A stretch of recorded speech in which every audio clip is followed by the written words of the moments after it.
हरे कृष्णा प्रभु जी, दंडवत प्रणाम सभी भक्तों को। हरे कृष्णा प्रभु जी, दंडवत प्रणाम। हरे कृष्णा सभी वैष्णव भक्तों को हरे कृष्णा। हरे कृष्णा। क्षमा करना प्रभु जी, मुझे हरे पता हरे ही नहीं राम चला राम आपके राम आने का। हरे कृष्णा, दंडवत प्रणाम। बहुत सुंदर भजन हरे गाया कृष्णा आपने, प्रभु जी, धन्यवाद। दंडवत प्रणाम। हरे कृष्णा। तो आइए आज का सत्र प्रारंभ करेंगे भगवान से प्रार्थनाओं के साथ।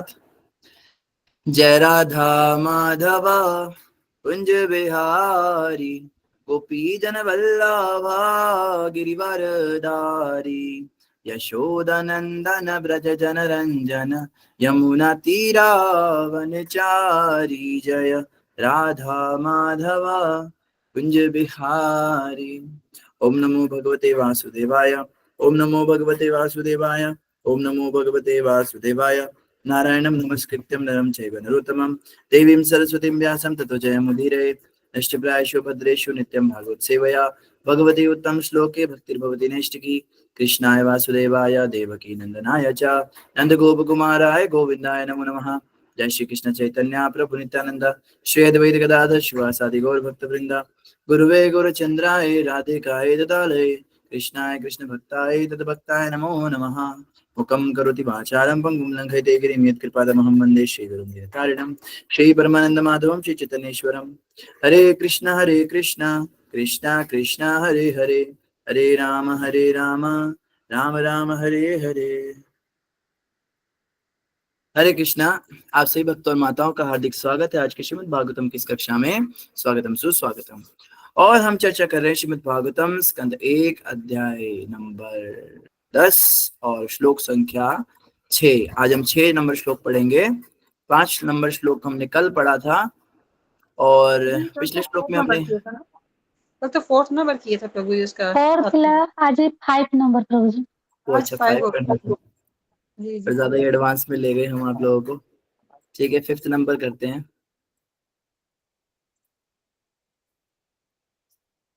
हाँ ठीक है 5 नंबर करना है। समुद्र और नदियों के बारे में आज हम पढ़ेंगे। तो जल्दी से रिकैप करते हैं। पिछले श्लोक में हमने क्या पढ़ा था। हम पढ़ रहे थे बरसात समय पे हो रही थी और सभी जो हैं धरती भी बड़ी प्रसन्न थी, खनिज पदार्थ मिल रहे थे और मोटे मोटे थनों वाली जो गायें हैं वो अपने दूध से पूरी भूमि को सिक्त करती रहती थी। ये युधिष्ठिर महाराज के राज्य का वर्णन हो रहा है। जैसे कि हमने पहले भी वर्णन किया था कि 3 श्लोकों में युधिष्ठिर महाराज जी के राज्य का वर्णन होगा। तो आज उन 3 श्लोकों में से दूसरा नंबर श्लोक है हम पढ़ रहे हैं जिसमें उनके राज्य का वर्णन है। तो सभी अपने माइक कर लेंगे अनम्यूट और सभी हमारे पीछे बोलने का प्रयास करेंगे। श्लोक स्क्रीन पे भी आ चुका है, अगर आपके पास श्रीमद् भागवतम है आप उसमें से भी पढ़ सकते हैं। नद्या समुद्रा गिरया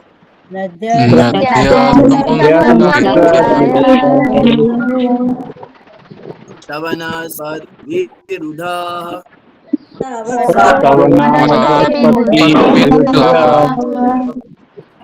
फलन्त्योषधया सर्वाः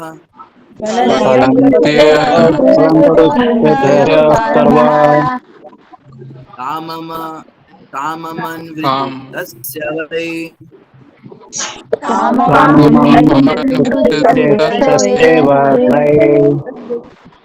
नद्या समुद्रा गिरयाः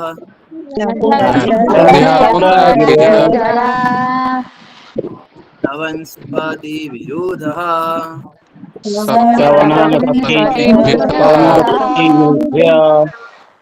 फलन्त्योषधया सर्वाः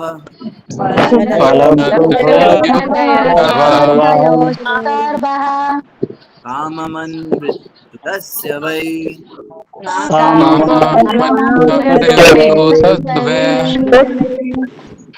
नद्या समुद्रा गिरयाः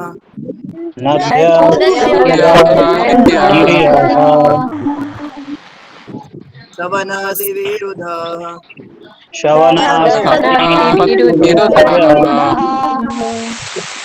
फलन्त्योषधया सर्वाः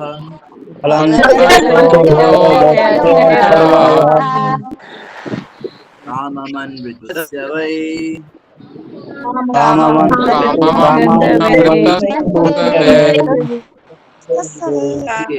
धन्यवाद सभी भक्तों का जिन्होंने श्लोक पढ़ा। जिन भक्तों जिसने 3 दिन से कोई श्लोक नहीं पढ़ा है वो लोग हैंड रेज करेंगे। पिछले 3 दिनों में जिसने श्लोक नहीं पढ़ा वो लोग हैंड रेज करेंगे। जी सुधा माता जी पढ़िए। जी प्रभु जी, हरे कृष्णा। धन्यवाद हरे प्रभु कृष्णा। जी, दंडवत प्रणाम, सही भक्तों को दंडवत प्रणाम। नद्या समुद्रा गिर्यः सा वनस्पति विरुधः फलन्ति औषधयः सर्वाः कामम अनवृतु तस्य वै। हरे कृष्णा, दंडवत प्रणाम। धन्यवाद। शमिका माता जी पढ़ेंगे। हरे कृष्णा प्रभु जी। नत्य समुद्रा गिरयः सवनस्पति विरुधः फलन्त्योषधयः सर्वाः कामवृत्तु तस्यैवे। हरे धन्यवाद। अनुराधा माता पढ़ेंगे।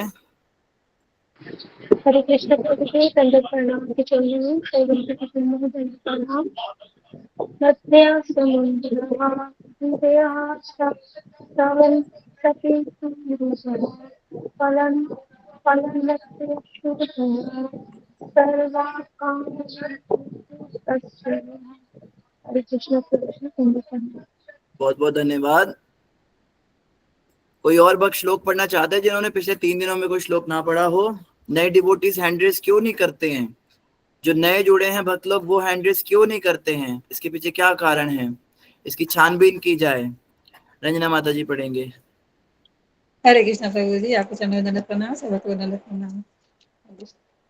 नद समुद्रा गिरिया सवनस्पति विरुधा फलन्ति औषधयः सर्वाः कामम् अनवरतु तस्य वै। हरे कृष्णा। धन्यवाद। रेखा माता जी पढ़ेंगे। हरे कृष्ण, दंडवत प्रणाम प्रभु जी।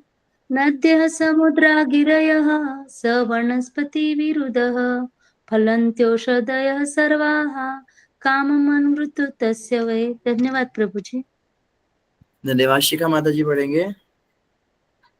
हरे कृष्ण प्रभु जी, दंडवत प्रणाम। हरे कृष्णा।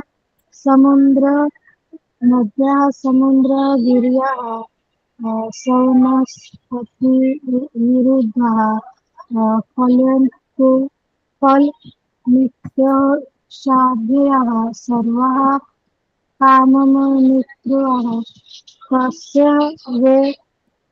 हरे कृष्ण प्रभु जी। धन्यवाद सभी भक्तों का जिन्होंने श्लोक पढ़ा। और नए भक्तों से प्रार्थना, आप लोग श्लोक नहीं पढ़ते हो इसका मतलब आप लोग हो भी कि नहीं हो इस पे भी डाउट हो जाता है कि आप लोग क्लास अटेंड कर भी रहे हो नहीं कर रहे हो, कहाँ हो, क्या कर रहे हो। हाँ, सुप्रिया माता जी श्लोक पढ़े। जय हरे कृष्ण प्रभु जी, दंडवत प्रणाम। हरे कृष्णा। नद्या समुद्रदा गिरया सवनस्पति विरुधः फलन्तोषधया सर्वाः काममृतु तस्य वै। हरे कृष्णा, धन्यवाद। धन्यवाद। हाँ, संध्या माता श्लोक पढ़े। हरे कृष्णा प्रभु जी, दंडवत प्रणाम। हरे कृष्णा। नद्या समुद्रा गिरया सवनस्पति विरुद्धः फलन्त्योषध्य सर्वकाममन्वृतस्तस्य वै। धन्यवाद। स्मिता माता जी पढ़े श्लोक। स्मिता मोहंती। स्मिता माता जी हरे कृष्णा। हरे कृष्ण प्रभु जी, दंडवत प्रणाम। पढ़िए। प्रभु जी, मैं थोड़ी बाहर हूँ। थोड़े बाहर हो या पूरे बाहर हो? मैं पूरे बाहर हूँ। चलो, श्यामा श्यामा माता पढ़ेंगी। श्यामा मैत्रा माता जी। हरे कृष्णा गुरु जी, हरे कृष्णा, दंडवत प्रणाम। पढ़िए, श्लोक पढ़िए। नदः समुद्राय गिरय सवनस्पति विरुधः फलतस्सोषधयः सर्वा काममृत तस्मै वै। हरे कृष्णा। ऋषभ प्रभु पढ़िए श्लोक। ऋषभ जायसवाल प्रभु जी। हरे कृष्णा प्रभु जी। प्रभु जी खाना खा रहे हैं। अच्छा अच्छा, चलो खा लो आप खाना, वो भी जरूरी है। आत्मा मुझे की ओर से। आपने प्रसाद लिया नहीं लिया हाँ मैंने होगा ले ना? लिया, ले लिया मैंने भी ले लिया। जी हरे कृष्ण। शरीर और आत्मा दोनों की खुराक प्रभु जी साथ साथ ले रहे हैं। हाँ, सुमित प्रभु जी पढ़ेंगे। हरे कृष्ण प्रभु जी। हरे कृष्णा। नद्या समुद्रा गिरयः सवनस्पति विरुद्धा फलन्त्योषधयः सर्वा कामं न वृतु तस्य। धन्यवाद सुमित प्रभु। सुमित प्रभु आप ऐसे लग रहे हो जैसे कोई हैकर बैठा होता है कंप्यूटर के आगे। क्या क्या क्या आपने? जैसे कोई हैकर बैठा होता है ना, हैक करने वाला। अच्छा अच्छा, नहीं नहीं नहीं। लाइट बंद है ना, ठीक है। रीना पानी माता जी पढ़ेंगे। जी, हरे कृष्ण प्रभु जी, दंडवत प्रणाम। शो भक्त चरण में दंडवत प्रणाम। नदा समुद्र गिरिया सवनस्पति विरोधा फल फलस्त शोधय सर्वा कामो काममोवृत्य तस्य वे। हरे हरि कृष्ण। बोल, बहुत सुंदर। ऋषभ प्रभु जी, आपकी धर्मपत्नी भी भोजन कर रही हैं या वो खाली हैं अभी? नहीं प्रभु जी, खा रही हैं लोग, दोनों आदमी। दोनों आदमी हैं? मतलब मैं और वो मेरी वाइफ। एक आदमी एक हरे औरत कृष्ण खा रहे प्रभु हैं, जी, ठीक है। हरे कृष्णा हरे कृष्णा। दंडवत प्रणाम। धन्यवाद प्रणाम। खा लीजिए खा लीजिए, कोई नहीं। हाँ हाँ, प्रभु। पद्मजा माता जी। हरे कृष्णा प्रभु जी, दंडवत प्रणाम। नद्यः समुद्रा गिरयः स वनस्पति विरुधः फलन्त्योषधयः सर्वाः काममनुव्रत्तु तस्य वै। हरे कृष्ण। पद्मजा माता, आपके पुत्र ने कभी श्लोक पढ़ा था किसी ब्रह्मा जी के पिछले कल्प में? आप स्कूल में है प्रभु जी। वो एक्चुअली उसको पढ़ना होता है, पर आएगा, अभी आएगा, क्लास होने तक आएगा। हाँ, क्लास जब हो जाएगी ना तो हैंड रेज करा के श्लोक पढ़वाना स्पेशल। हाँ ठीक है प्रभु जी, ठीक। ठीक है। रश्मिता माता जी।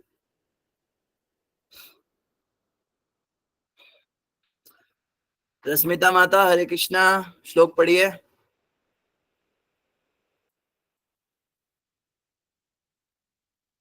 ठीक है। मनीषा माता जी पढ़िए। हरे कृष्णा प्रभु जी, दंडवत प्रणाम। सभी भक्तों को दंडवत प्रणाम। नद्या समुद्रा गिरया स वनस्पति विरुधः फलन्तोषधयः सर्वाः काममृतु तस्य वै। धन्यवाद। प्रेम सेन प्रभु जी पढ़ेंगे। हरे कृष्ण प्रभु जी, अभी क्या मैं लाइब्रेरी में हूँ तो नहीं चल, माफी मांग चाहता हूँ। धीरे धीरे पढ़ दो, धीरे धीरे पढ़ दो। लाइब्रेरी का बहाना बहुत अच्छा बहाना थोड़ा ना। धीरे धीरे तो बात कर लेते लाइब्रेरी में, ऐसे मोबाइल को ऐसे लगा के ऐसे करके बोल दो। प्रभु जी क्षमा कीजिए प्रभु जी। नहीं पढ़ेंगे। प्रभु हाँ, જવું છે તારે? श्यामा माता कर पढ़ो दो। श्लोक। श्यामा मैत्रा माता जी। હું સાંભળું છું 4 વાગે પૂરું થાય माता पता नहीं किसी और ક્લાસ। से बात कर रही है। ठीक है। ललिता स्वास्थ्य माता जी पढ़ेंगे।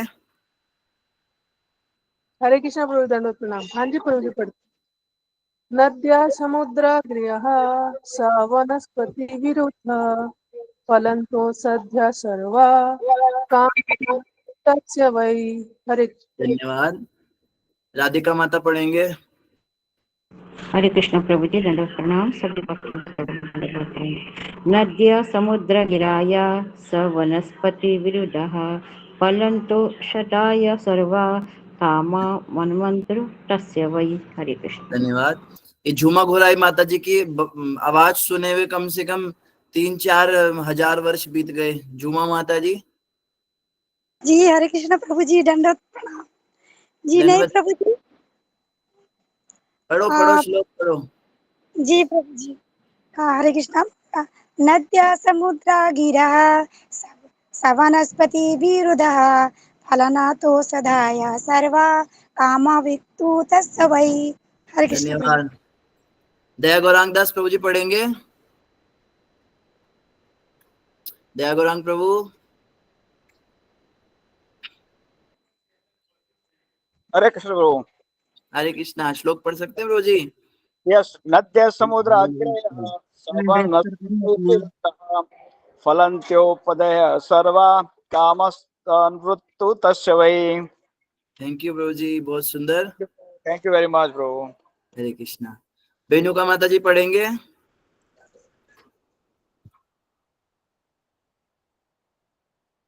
बेनुका माता जी श्लोक पढ़ेंगे? नहीं पढ़ेंगे। खुशी साहू माता जी?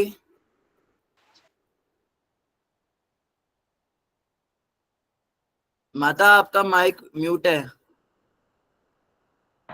हरे कृष्ण सागर पढ़िए। प्रणाम। हरे कृष्ण सभी भक्तों को सागर प्रणाम।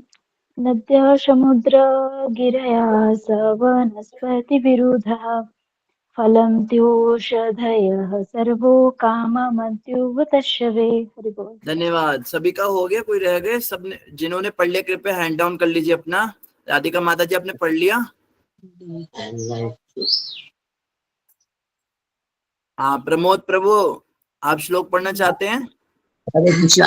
हाँ प्रभु जी, हरे पढ़िए कृष्णा पढ़िए। प्रभु जी। नद्या समुद्रान् गिरयो स वनस्पति विरुध फल त्या शोधय सर्वा काममवन्तु तस्य वै।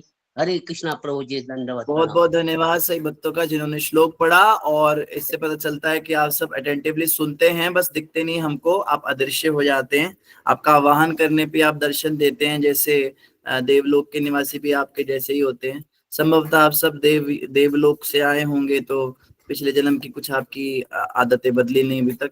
तो खैर धन्यवाद आप सभी का। आज का जो श्लोक है इसमें हम क्या पढ़ रहे हैं? नद्या समुद्रा गिरया सवनस्पति विरुधा। नद्या का मतलब होता है, जैसे आपको पता चल ही गया होगा, नदयः नदी। और नदी का प्लूरल मतलब कि बहुवचन में अधिक नदियों को कहते हैं नद्यः। तो नदियां और समुद्रा। देखो पिछले श्लोक में क्या क्या बताया था? पिछले श्लोक में बादलों की बात हुई थी, पर्जन्यः ये शब्द आया था ना, बादलों की बात हुई थी, धरती की बात हुई थी, पृथ्वी, और बात हुई थी गौ माता की। गौ माता दूध देती थी, ठीक है, ये तीन प्रश्न थे। अब बात करें नदियों की। नदियां समुद्रा मतलब समुद्र, और गिरयः गिरी कहते पहाड़ को, इसीलिए भगवान का नाम है गिरिधारी, पहाड़ को उठाने वाले। तो नद्या समुद्रा गिरया, इतना तो समझ में आया। नदी समुद्र और पहाड़ ये क्या करते थे? सवनस्पति। वनस्पति, वनस्पति का मतलब होता है वनस्पतियां। वन के अंदर जितनी पत्तियां उगती हैं उनको वनस्पतियां कहते हैं। हाँ, कहने का मतलब वन के अंदर जितनी भी तरह की फसलें होती हैं, जितने भी तरह के जो भी जैसे ये उगते हैं ना, खाद्य पदार्थ उगते हैं, दवाइयां औषधियां उगती हैं, है ना, कई प्रकार की और भी चीजें, इनको वनस्पति कहते हैं। आजकल के लोगों को तो वनस्पति का मतलब तेल ही पता होगा। दुकान पे जाके हम कहते हैं वनस्पति दे दो, तो तेल पकड़ा देता है। तो स वनस्पति, स का मतलब होता है, सा मतलब उनके साथ। तो नद्या समुद्रा गिरया स वनस्पति, यानी नदी समुद्र और नदियों के साथ साथ वनस्पतियां भी। और क्या? विरुधा, स वनस्पति विरुधा। तो विरुधा का मतलब यहाँ पे क्या बताया है? लताएं। लताएं मतलब बेल। बेल उगती है ना, बेल चढ़ती है पेड़ों पे, दीवारों पे हम बेल चढ़ाते हैं। मनी प्लांट की बेल होती है, या फिर तोरी की बेल होती है, और भी कई चीजों की बेल होती है। तो अंगूरों की बेल होती है, इसको बेल कहते हैं। तो नद्या समुद्रा गिरया सा वनस्पति विरुधा। नदी समुद्र पहाड़ वनस्पतियां और लताएं ये क्या करती थी? फलंती। फलंती का वैसे मतलब होता है फलित होने वाली। ये सब फल देते थे अलग अलग प्रकार का, लेकिन यहां से सक्रिय कारगर कहा गया। सक्रिय कारगर का मतलब होता है फल देने में सक्षम है। एक तो ऐसा पेड़ होता है जो सूख चुका है, उसकी बात नहीं हो रही। ऐसा पहाड़ है जिसके अंदर कोई खनिज ही नहीं है, उसकी बात नहीं हो रही। ऐसा समुद्र है जिसमें से कोई रत्न ही नहीं निकलते। आप देखो कलयुग के अंदर जो ये समुद्र हैं, इनमें से कोई रत्न निकलते ही नहीं है। इनमें से कोई जेम्स, स्टोन्स और मोती कहाँ निकलते हैं? इतने बहुत कई अंदर घुसना पड़ता है, तब जाके कोई इक्का दुक्का मिल जाए। किसी जमाने में ऐसे समुद्र की लहरें आती थी, तो लहरों के साथ दुनिया भर का वो किनारे पर ही छोड़ जाती थी कॉस्टली डायमंड्स। तो अभी ये फलंती नहीं है, फल नहीं दे रहे। ना समुद्र फल दे रहे हैं, ना नदियां फल दे रही हैं। नदियों के भी फल होते हैं अपने, गिरिया पहाड़ फल नहीं दे रहे, पहाड़ों के अंदर खदानें होती थी सोने चांदी की, हीरे की, ये सब नहीं निकल रहे अब। और सा वनस्पति, वन के अंदर वनस्पति खत्म हो गई, पेड़ों के ऊपर से फल समाप्त हो गए। आज आप जाएंगे रास्ते में इतने पेड़ उगा रखे, हम चंडीगढ़ गए थे, चंडीगढ़ में दुनिया भर के पेड़ उन्होंने उगा रखे, ग्रीन सिटी कहते हैं उसको। लेकिन वो सारे पेड़ कैसे हैं? बंजर पेड़ हैं, उनमें कोई फल ही नहीं है। पहले जमाने में साधु संत होते थे, जंगलों में जीवित रह लेते थे, क्योंकि जंगलों में फल कंदमूल खा लेते थे। आजकल बेचारा साधु कोई जंगल में भटक जाए तो उसे तो फल ही ना मिले, पेड़ों से फल ही खत्म हो गए। तो कलयुग के लक्षण है, पहले फल समाप्त हुए, फिर पुष्प समाप्त होंगे। अभी पुष्प भी जो है सब लगभग समाप्त हो रहे, कुछ पेड़ों पे हमें फूल मिल जाते हैं। तो जैसे जैसे कलयुग बढ़ेगा फूल भी समाप्त हो जाएंगे, कुछ समय के बाद में पत्ते भी समाप्त हो जाएंगे। तो ग्रीन सिटी जो है वो ब्राउन सिटी हो जाएगी फिर वहां पे जो पत्ते ही नहीं होंगे। किसी जमाने में लोग अपने बच्चों को बताएंगे, बच्चों पेड़ जो होता है ना, तो किसी जमाने में पेड़ों के अंदर फल हुआ करते थे, पेड़ों पे पत्ते होते थे, पेड़ों पे फूल उगते थे, ये वाला फूल जो है वो इस वाले पेड़ पे होता था। तो ऐसे बताया जाएगा उनको। जैसे आज हम पढ़ते हैं ना, बड़े बड़े फलों के बारे में पढ़ते हैं, ये चिंगे चिंगे से आम निकलते, आम बड़े ही नहीं होते पेड़ों पे, क्योंकि उनका खाद पानी ठीक नहीं है, रस उनमें आता नहीं, रस नहीं आता तो वो चुट्टे चुट्टे से रह जाते, उन्हें कौन खरीदेगा? तो इंजेक्शन ठोक ठोक के उनको फुलाया जाता है। आप देखो कलयुग के लोग कितने चालाक हैं, मतलब देवताओं को प्रसन्न नहीं करेंगे, लेकिन देवता अगर प्रसन्न नहीं, तुम बैठे रहो अपनी जगह, हमारे पास हर चीज का सोल्यूशन है, जुगाड़ निकाल लिया। इन्होंने गायों को इंजेक्शन ठोका, उनसे दूध खींचा, इन्होंने पृथ्वी के अंदर पेस्टिसाइड्स डाले, उसमें से इन्होंने धान खींचा, और जो ये फल होते हैं इन फलों को कार्बाइड में पकाते हैं। ये पहले तो नेचुरल तरीके से फल जो पकता था, फिर नीचे टपक जाता था, और पकता ही नहीं, हरा ही रहता है। आप देखो हरे जो आम होते हैं उनको पीला करने के लिए एक पेटी के अंदर, वो हमें याद है बचपन में हम अपने मामा के घर जाते थे तो बाग से आम आते थे, आमों की पेटियां आती थी, तो पेटी खोलते थे तो उसमें से एक पैकेट निकलता था। मेरी माँ कहती थी इसको पकड़ना नहीं है, इसको सूंघना भी मत, ये बच्चों के लिए नहीं, वो फेंकती थी उसको। तो मैंने उस समय मैं सोचता था, अब तो पता चल गया ये क्या है, ये पैकेट, ये क्या, ये जहर क्यों रखा है? अगर इसको सूंघने से भी हमें नुकसान होता है, पकड़ने से भी नुकसान होता है बच्चों को, तो इसको डाला क्यों है खाने की चीज के साथ में? आप सोच रहे जहर है वो, अगर उसको कोई बच्चा खा ले तो मर जाएगा, और वो जहर खाने की चीज के साथ में जब डाल रखा है तो उस जहर का असर उसमें नहीं आएगा क्या? और अगर जहर का असर फल में आ रहा है तो कोई भी बुद्धिमान व्यक्ति जहर थोड़ा ना खाने के सामान के साथ रखेगा कि उसमें आ जाए असर। तो बेचने वालों को क्या है, कोई जहर खाए चाहे अमृत खाए, उनको क्या, उन्हें तो पैसों से मतलब। वो उसको रखते ताकि वो फल पकेंगे तो सुंदर टेस्टी होंगे, टेस्ट के चक्कर में उसमें थोड़ा जहर का असर भी आ जाए तो क्या जाता है। ये आजकल के लोगों की सोच है, टेस्ट के पीछे पागल हैं। एक भक्त बता रहे थे आजकल एक मसाला चलता है, वो मसाला पता नहीं जापान से आया है, कोई होटो मोटो क्या नाम था उसका, किसी को पता हो तो उसको खा लो तो आपको उसकी लत लग जाएगी। ये मोमोज की रेडी वाले, चाउमीन वाले सब हाँ जी हाँ जी हाँ जी, मैं थोड़े दिन पहले ही देखा, होते हैं। मैंने याद नहीं कहा, 3 दिन पहले ही देखा था मैंने अजीनोमोटो, हाँ ललिता माता जी ने बताया। ये अजीनोमोटो नाम का जो ये मसाला है, ये इतना हानिकारक है। और अगर आपने किसी की रेडी से वो चाट खा ली, आपने किसी की रेडी से वो मोमोज खा लिए, आप पागल हो जाओगे, आप बार बार उसकी रेडी पर जाओगे, आपको जाना ही पड़ेगा। जैसे नशा होता है ना, ड्रग्स होते हैं, उसकी एकदम से वो लत लग जाती है, अंदर से एक कह लीजिए आपको वो आएगी, तलब लगेगी।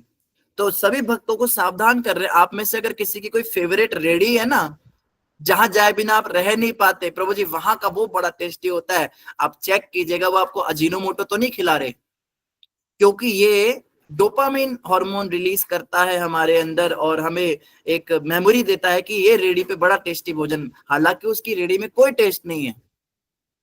उदाहरण क्या दिया, जैसे मल होता है, मल जो हम सब शरीर से सुबह सुबह त्यागते हैं, उसके ऊपर आप खूब सारी क्रीम लगा दो, पेस्ट्री वाली क्रीम, और उसमें खुशबू डाल दो और वो लोगों को सर्व करो, तो खाने में आपको पता नहीं चलेगा आप क्या खा रहे हो, लेकिन उसका स्वाद जो है आपको बड़ा अच्छा लगेगा। सिर्फ स्वाद के चक्कर में लोग मल खिला देते हैं कई बार, कितने कितने दिन पुराना रखा हुआ है सामान, और ये मैदा कितना कीड़े लगा हुआ, कीड़े भी छान देते हैं। हमारे गुरु महाराज बता रहे थे एक बार कि जो बिस्किट की कंपनियों वाले हैं, इनका भी एक बार वीडियो आया था, कीड़े भी छान रहे हैं सब, ये तो पीस रहे हैं, इन्हें क्या है, ये थोड़ा ना वहां बैठे सोचते हैं हाय मेरे बच्चे को कीड़े ना उसके पेट में चले जाएं। ये कीड़े मकोड़े सब उस आटे के अंदर सब पिस जाता है और उसके बिस्किट बना के बेच देते हैं ये। तो स्ट्रीट फूड की तो हालत और पैकेज फूड की हालत बहुत खराब हो चुकी है, क्योंकि फलनती नहीं है, फलित तो होते नहीं है।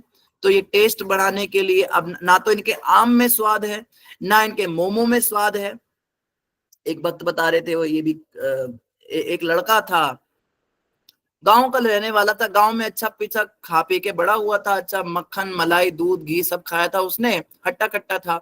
तो एक बार एक यूनिवर्सिटी में पढ़ने के लिए शहर गया। गांव के अधिकतर बच्चे स्कूल के बाद में क्या करते हैं, शहरों में जाते हैं पढ़ने के लिए।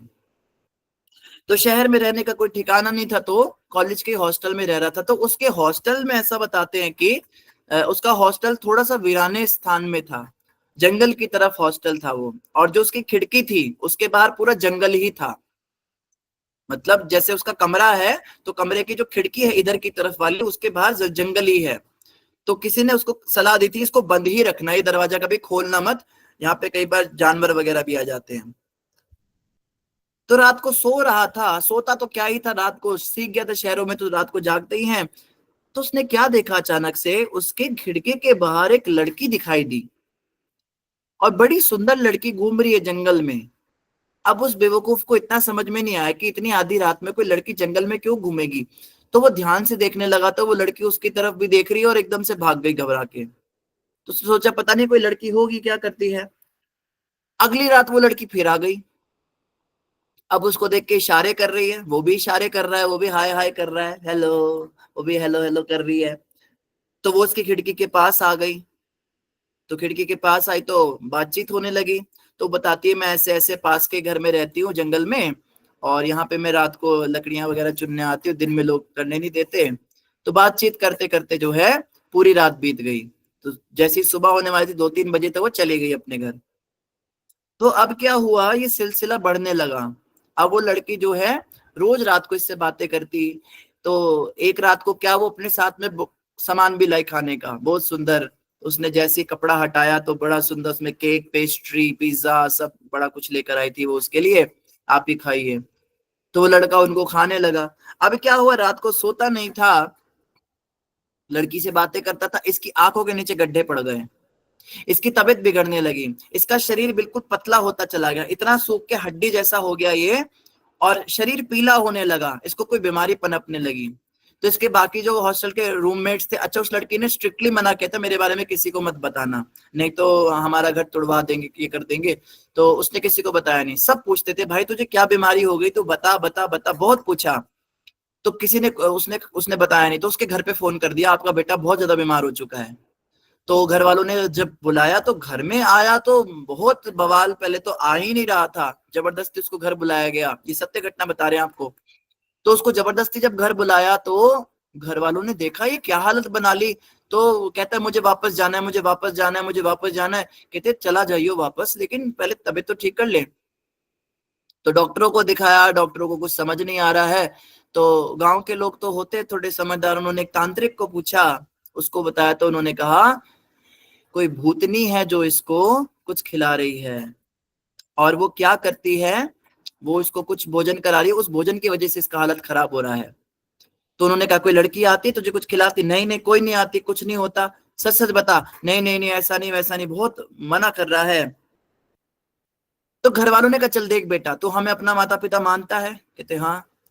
हमारे कहने से तू बस चल, हम उस लड़की से तुझे दूर नहीं करते, हमारे कहने से तू बस ये ताबीज पहन ले। उन्होंने एक धागा बनाया, और उस धागे के अंदर एक जैसे ताबीज टाइप का होता है ना, एक कवच टाइप का होता है, वो जो है उसके हाथ पे बांध दिया, पता नहीं गले में बांध दिया। बोला बेटा अगर तुम्हारा सच्चा खून है, अगर तुम्हें कुछ भी मानता है तो इसे मत उतारियो, इसे बस उतारना मत, बाकी तो जो मर्जी कर। तो गया, वापस गया, रात को देखने लगा, वो बाहर से आएगी, वो फिर से अपनी थाली लेकर आई। तो थाली लेकर आती जो है वो उसको देखने लगी, तो उसको कहती है ये लो खा लो।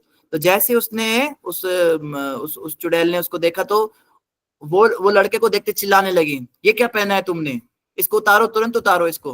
कहते ये नहीं मैं उतार सकता हूँ, ये मेरी माँ ने बांधा है, तुम्हें क्या प्रॉब्लम है, ये तो अपने अपने बिलीव्स की, नहीं नहीं ये सब अंधविश्वास होता है, ये होता है। बहुत समझाने लगी उसको, तुम साइंस के स्टूडेंट हो। कहता ये मैं नहीं उतारूंगा, तुम कुछ भी कर लो। कहते उतारना पड़ेगा, अभी के अभी उतारो, नहीं तो मैं कुछ खाने को नहीं दूंगी, मैं तुमसे मिलूंगी नहीं, मैं तुमसे बात नहीं करूंगी। वो कहते जो मर्जी करो पर मैं ये नहीं उतारूंगा, मैं अपनी माँ से प्यार करता हूँ। तो इतने में क्या हुआ, वो जो थाली थी वो उसके हाथ से गिर गई, और गिरने के बाद क्या देखा उसने, वो सब चीजें मल बन गई। वो मल खिला रही थी इतने दिनों से इसको, और इसको पता नहीं चल रहा था, क्योंकि पोजेस था ना उसके चक्कर में। फिर उस औरत का असली रूप सामने आ गया, और ये तो डर गया इसके तो पसीने छूट गए, तो चिल्लाया, ये तो चला गया वहां से। तो उसने अपनी माँ को फोन करके बताया ऐसा ऐसा हुआ, पर ये बताओ उस ताबीज में था क्या, उस कवच के अंदर ऐसा क्या था जो ये इतना डर गई है इसकी। तो उसकी माँ ने बताया इसके अंदर भगवत गीता का श्लोक लिख के और वो डाला था। तो भगवत गीता इतनी ज्यादा पावरफुल है। भगवत गीता के विषय में और भी कई सारी हमने कथाएं सुनी थी, और ये रियल घटना थी। तो बात ये चल रही थी, मल को सुंदर सुंदर क्रीम से, इन चीजों से सजा के अगर हमें खिलाया जाए तो हमें पता थोड़ा ना चलेगा। हम तो टेस्ट के पीछे पागल हैं, हम रेडियो से इन सब से खरीद के खा लेते हैं, लेकिन हमारी हेल्थ कितनी ज्यादा डैमेज हो रही है अंदर से, जेनेटिकली डैमेज हो रही है कि हमारे आने वाली जनरेशन तक वो बीमारियां पहुंचेंगी। तो इसका हमें अंदाजा नहीं है। तो खैर, स्वाद के पीछे पागल नहीं रहना चाहिए। युधिष्ठिर महाराज के समय पे क्या होता था, नद्या समुद्रा गिरया स वनस्पति विरुदा फलंती। तो ये नदी, ये समुद्र, ये पहाड़, ये वनस्पति और ये जितने लताएं हैं, ये सब फलित रहती थी, इन पे फल पके रहते थे, फलंती। और ये फलंती कब होती हैं, जब राजा धार्मिक हो, राजा जो है नैतिक हो। जब राजा अधर्मी हो जाता है फिर इन पे फल आने बंद हो जाते हैं। फलंती औषधयः, औषधि कहते हैं दवाइयों को। नाना प्रकार की औषधियां जंगलों में मिल जाती थी। आज केमिस्ट के मेडिकल स्टोर पे जाओ तो ऐसा लगता है कि लुटेरा बैठा हुआ है, जो आपके हजारों रुपए पर ऐसी बिल बना देगा। फालतू की दवाइयों ने खाने से आपको पता। रेखा माता जी हंस रहे। रेखा माता जी आपको नहीं कह रहे, आपका प्रोफेशन है।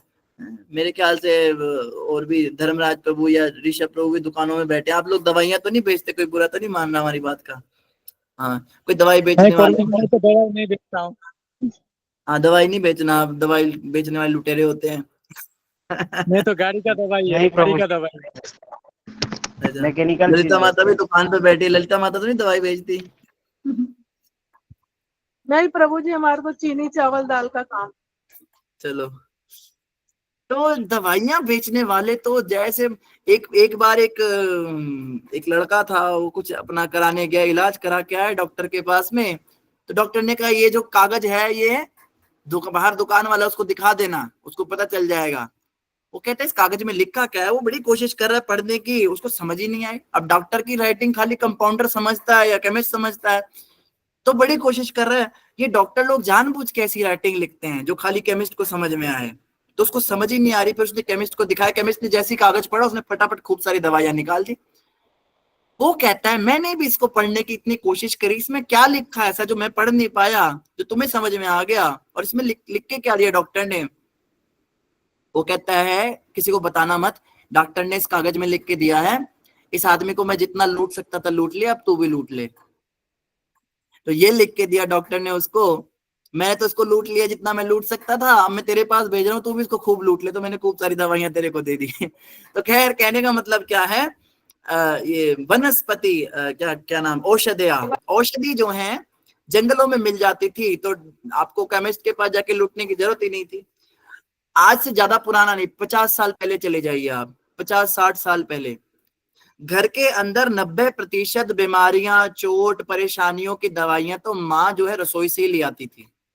रसोई के अंदर ही सबके केमिस्ट शॉप होती थी, उसी में से कुछ घोट के ले आना, कोई काढ़ा बना देना, कोई हल्दी लगा देना चोट के ऊपर कुछ। ये बीटाडीन और ये पैरासिटामोल, दुनिया भर की सब चीजें तो पहले होती ही नहीं थी। ये एलोपैथी जब से आई है इसने हमें बहुत ज्यादा डिपेंडेंट कर दिया है। मेरी माँ ज्यादा दवाइयां नहीं खाती, आज भी उसकी आदत है, बचपन से उसको आदत डली हुई है। मैं कहता हूँ गोली खा लो, कहती है इस गोली को अगर मैंने खा लिया तो मुझे इसकी आदत पड़ जाएगी। और बिल्कुल उनकी बात सही है। हम तो नई जनरेशन के, हमने बचपन से गोलियां ठोकी हैं। सिर दर्द हो गया तो गोली ठोक ली, कहीं चोट लग गई तो गोली ठोक ली, कहीं पे कुछ छोटी से लोहे से अगर कोई रगड़ भी लग जाए तो टेटनस के इंजेक्शन लगाने पड़ जाते हैं हमें। पहले वो जंगलों में इतना घूमते, दुनिया भर के कांटे छांटे रोज लगते थे उनको, उन्हें तो नहीं टेटनस होता था। तो हमारे तो शरीर ही इतने बेकार हो गए, तो हम तो पूरी तरह से जो है इन दवाइयों के ऊपर आश्रित हो चुके हैं। लेकिन युधिष्ठिर महाराज के राज्य में क्या था, औषधियां भी क्या होती थी, बहुत प्रचुर मात्रा में होती थी। औषधया सर्वा, सर्वा कामम अवनवृतु, सर्वा कामम, कामम का मतलब होता है कामनाएं, आवश्यकताएं, और सर्वा मतलब समस्त। तो सारी प्रकार की आवश्यकताएं, सिर्फ नाम लिया नदी समुद्र इत्यादि का, लेकिन कह रहे हैं इसके अलावा भी जो भी आवश्यकता, जो भी जरूरत का सामान था वो क्या था, अनवृतु। ऋतु कहते हैं मौसम को, ऋतु बरसात की ऋतु, वर्षा ऋतु है ना, ग्रीष्म ऋतु, शरद ऋतु। तो मौसम जो होते थे, मौसम के अनुसार जिस मौसम में जिस वस्तु की आवश्यकता है वो क्या होती थी, तस्य वै, राजा के लिए निश्चय ही वो सब चीजें प्राप्त होती थी। तो ये सारे के सारे राजा को समय समय पे मौसम के अनुसार उसकी आवश्यकताओं की पूर्ति करते थे, और राजा उसको प्रजा में बांटते थे।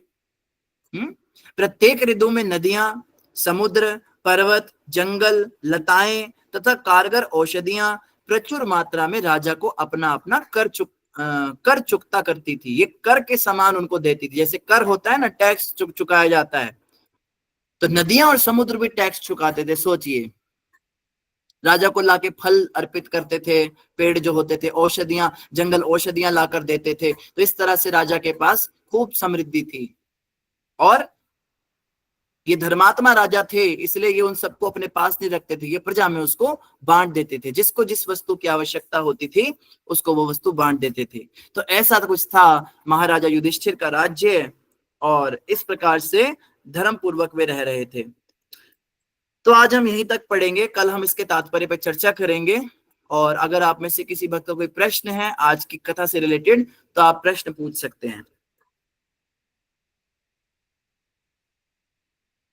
सबको सब कुछ समझ में आ गया? कोई प्रश्न नहीं है किसी का?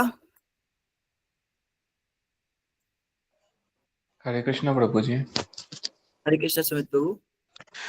प्रभु जी, आपने ये बात बताई ना कि मतलब कि वगैरह ये करते थे, मतलब तावीज वगैरह।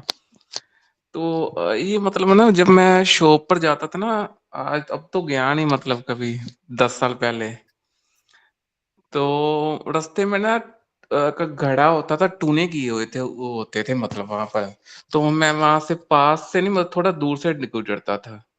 तो ये मतलब सुबह जाता था 5 बजे ही। तो ये मतलब पहले कर जाते थे या किनका क्या होता था, या क्या सिस्टम था?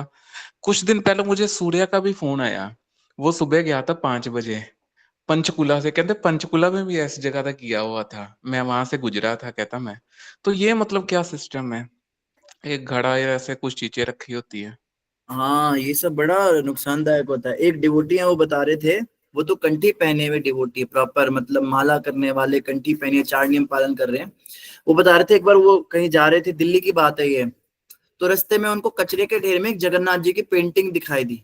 आप सोचो, जगन्नाथ जी की फोटो बड़ी सुंदर ऐसे टेढ़ी पड़ी हुई है, और देखा हल्की सी साइड से टूटी हुई थी, कुछ खराब थी वो। तो उनको ना मानो वो अपनी ओर खींच रही थी कि मुझे ले जाओ, ऐसे कुछ खींच रही है उनको। तो वो कहने लगी, मैंने सोच, पहले तो उनके दिमाग में आया था भाई कुछ हो सकता है ऐसा, लेकिन उन्होंने कहा भगवान की पेंटिंग है, इसमें क्या होगा, जगन्नाथ जी की पेंटिंग है। तो वो जैसे उस पेंटिंग को उठाए और उसको घर ले आए, तो घर में ले जाके उन्होंने उसको अपने एक दीवार पे लगा लिया सामने। हाँ जी। तो दीवार पे लगाने के बाद क्या हुआ, दीवार पे उन्होंने लगा लिया तो रोज उसको घंटों घंटों देखते रहते, उसके आगे खड़े रहते, उसको ऐसे निहारते रहते एक टक एक टक। तो शुरू में तो परिवार वालों को ज्यादा शक नहीं होने लगा, पता नहीं कहाँ से लाया है। पूछा भी, भाई रास्ते से उठा के लिया है, ऐसे नहीं लानी चाहिए कोई चीज। तो कहते नहीं, तो बड़े सुंदर है, बड़े सुंदर है, ऐसे करके देखे। तो धीरे धीरे क्या हुआ, बीमारी बढ़ने लगी, कई 4-4 घंटे तक ऐसे बैठा रहे, और धीरे धीरे उसका दिमाग खराब होने लगा। फिर घर वालों को समझ में आया कि भाई इसको कुछ हो गया, तो पता तो चली जाता है। फिर जब इधर उधर कहीं पता किया, तांत्रिक वांत्रिक को दिखाया, उन्होंने भी कुछ तो पता लगा, आपके यहाँ पे ऐसे कुछ टोना किया हुआ कोई चीज आई है, उसको तुरंत निकालो। तो बहुत लड़ाई कर रहा है। वो कहते हैं जगन्नाथ जी हैं, मैं नहीं जाने दूंगा, मैं नहीं जाने दूंगा। तो घर वालों ने सोते सोते पीछे से वो जो है पेंटिंग हटाई उस घर से, वो किसी नदी में प्रवाहित करवा दी। तो कहते हैं उसके बाद वो पागल हो गए। कहते हैं वो कहाँ है मेरे जगन्नाथ जी, कहाँ हैं, ऐसे ऐसे कर रहे हैं और बहुत छटपटा रहे हैं। तो वो खुद बता रहे थे कि उनको कम से कम 6 महीने साल भर तक इतना ज्यादा उनको मानसिक संतुलन खराब रहा उनका, ना वो जॉब कर पाए, उनकी पत्नी, उनके बच्चे, बच्चे छोटे थे उनके।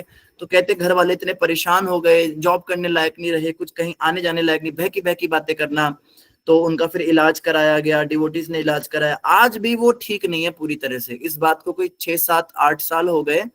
अभी भी मैं मिलके आया उनसे, अभी वैसे बहुत अच्छे हो गए, अभी भक्ति भी करते हैं, उनकी दीक्षा भी हो गई और वो दुकान पे भी जाते हैं। पर थोड़ा सा असर है, पता लग जाता है ना, जो थोड़ी बहकी बहकी बातें कभी कभी करते हैं तो थोड़ा सा असर उनमें आज तक है। तो इस तरह की चीजों का एक और प्रभु जी हैं, वो भी डिवोटी हैं, वो भी 16 माला सब करते हैं। वो बता रहे थे वो किसी नदी को पार कर रहे थे आधी रात को, पता नहीं कहीं जा रहे थे राधा कुंड के पास, कहीं वृंदावन में वो किसी बाबा जी के कुटिया में जा रहे थे। तो उनको पता नहीं चला, उन्होंने रात को किसी चीज के ऊपर पैर रख दिया, तो उनके ऊपर भी ये चीज हो गई थी। वो भी बता रहे थे उनको भी 1-2 साल लगे ठीक होने में। एक बच्चा था, उस बच्चे ने पता नहीं कुछ जमीन पे कागज था, वो कागज मुंह में डाल लिया, तो बच्चे के अंदर आ गया कुछ। वो कागज को खोल के देखा, उसमें कुछ अजीब सा कुछ बना हुआ था, तो कोई यंत्र मंत्र बने हुए थे। तो इस तरह की चीजें जो है लोग चौराहे पे डाल जाते हैं, लोग अपनी बलाओं को टालने के लिए दूसरों पे जो है इस तरह से कर देते हैं। तो कोशिश करनी चाहिए इनसे जितना हम बच के रह सके। ये चीजें होती हैं, इनको मनगढ़ंत ना समझा जाए और इनसे बहुत सावधान रहना चाहिए भक्तों को भी। ऐसा नहीं सोचना कि हम भक्त हैं। हमारे इधर गुरुकुल में ही मंदिर में एक बच्चे के अंदर कोई प्रेत आ गया था, तो वो प्रेत हंसता था, कभी वो बच्चा हंसता था, कभी रोता था अजीब तरह से। उसके गले में कंठी भी बांधी, मंदिर में रह रहा था और टेम्पल हॉल में भगवान के सामने आरती चल रही है और वो जो है लड़का ऐसे ऐसे कर रहा है, ऐसे ही ऐसे कर रहा है। तो बच्चे मजाक उड़ाने लगे, बच्चे तो होते हैं ऐसे ही, तो नाटक कर रहा है, नौटंकी कर रहा है। तो उसने एक बच्चे का गला पकड़ लिया और उसको हवा में उड़ा दिया। तो सारे बच्चे जो डर गए, उसको छुड़ाया बड़ी मुश्किल से। कहते तुझे मजाक लगता हूं मैं, तुझे मजाक लगता हूं, ऐसे करके, और हवा में उड़ने लगा। मतलब बहुत ज्यादा ऊपर नहीं, कुछ हवा में ऐसे कुछ इंचेस तक वो उसके दोनों पैर हवा में चले गए। फिर तो सारे डर गए, बच्चे सब भाग गए। फिर उसको लाया गया, फिर बड़ी मुश्किल से उसको ठीक किया। तो ऐसा नहीं है कि डिवोटीज पे नहीं आ सकता या मंदिर में नहीं आ सकता। ये जो ब्रह्म राक्षस होते हैं, ब्रह्म राक्षस तो विशेष रूप से भक्तों की ही आत्मा होती है। ये तो डिवोटीज को ही हॉन्ट करते हैं, जो पहले पिछले जन्म में भक्त थे। जैसे हम सब डिवोटीज हैं, ठीक है, कुछ हरकतें माड़ी करी, कुछ उल्टे सीधे काम किए, लेकिन भक्ति भी कर रहे हैं। तो हम जब मरते हैं तो हम कोई सामान्य प्रेत नहीं बनते, हम सीधा ब्रह्म राक्षस बनते हैं। ब्रह्म राक्षस में शक्ति बहुत ज्यादा होती है, लेकिन वो तड़पता भी बाकी प्रेतों से ज्यादा है। और ये भक्तों के शरीर में भी जा सकते हैं, कंठी तिलक कुछ नहीं बचा सकता है इनसे। तो सावधान रहना चाहिए, ऐसे कोई भी परिस्थिति हो तो। किसी अच्छे भक्तों में भी कई तरह के ओझा वगैरह होते हैं, इनसे हम संपर्क कर सकते हैं। तो बिल्कुल आपने सही बात कही सुमित प्रभु, ऐसा होता है इस तरह की चीजें। हाँ जी, ठीक है। हरे कृष्णा प्रभु जी। शिखा माता जी। हरे कृष्णा प्रभु जी, धन्यवाद, प्रणाम। प्रभु जी, जैसे आप बताए कि उसके ऊपर मतलब गलत साया था, तो उसके मम्मी ने मतलब श्रीमद् भगवत गीता की 2-3 श्लोक उसके ताबीज में डाल के गले में बांध दी। तो जो उसकी मतलब सामने वो जो आती थी प्रेत आत्मा, उसको गंदगी खिलाती थी, मतलब अच्छे वस्तु के नजर में बना के और गंदी चीजें खिलाती थी। तो वो मतलब धीरे धीरे बीमार पड़ता गया, ऐसा मतलब। तो ये प्रभु जी श्रीमद् भगवत गीता की इतना ये है।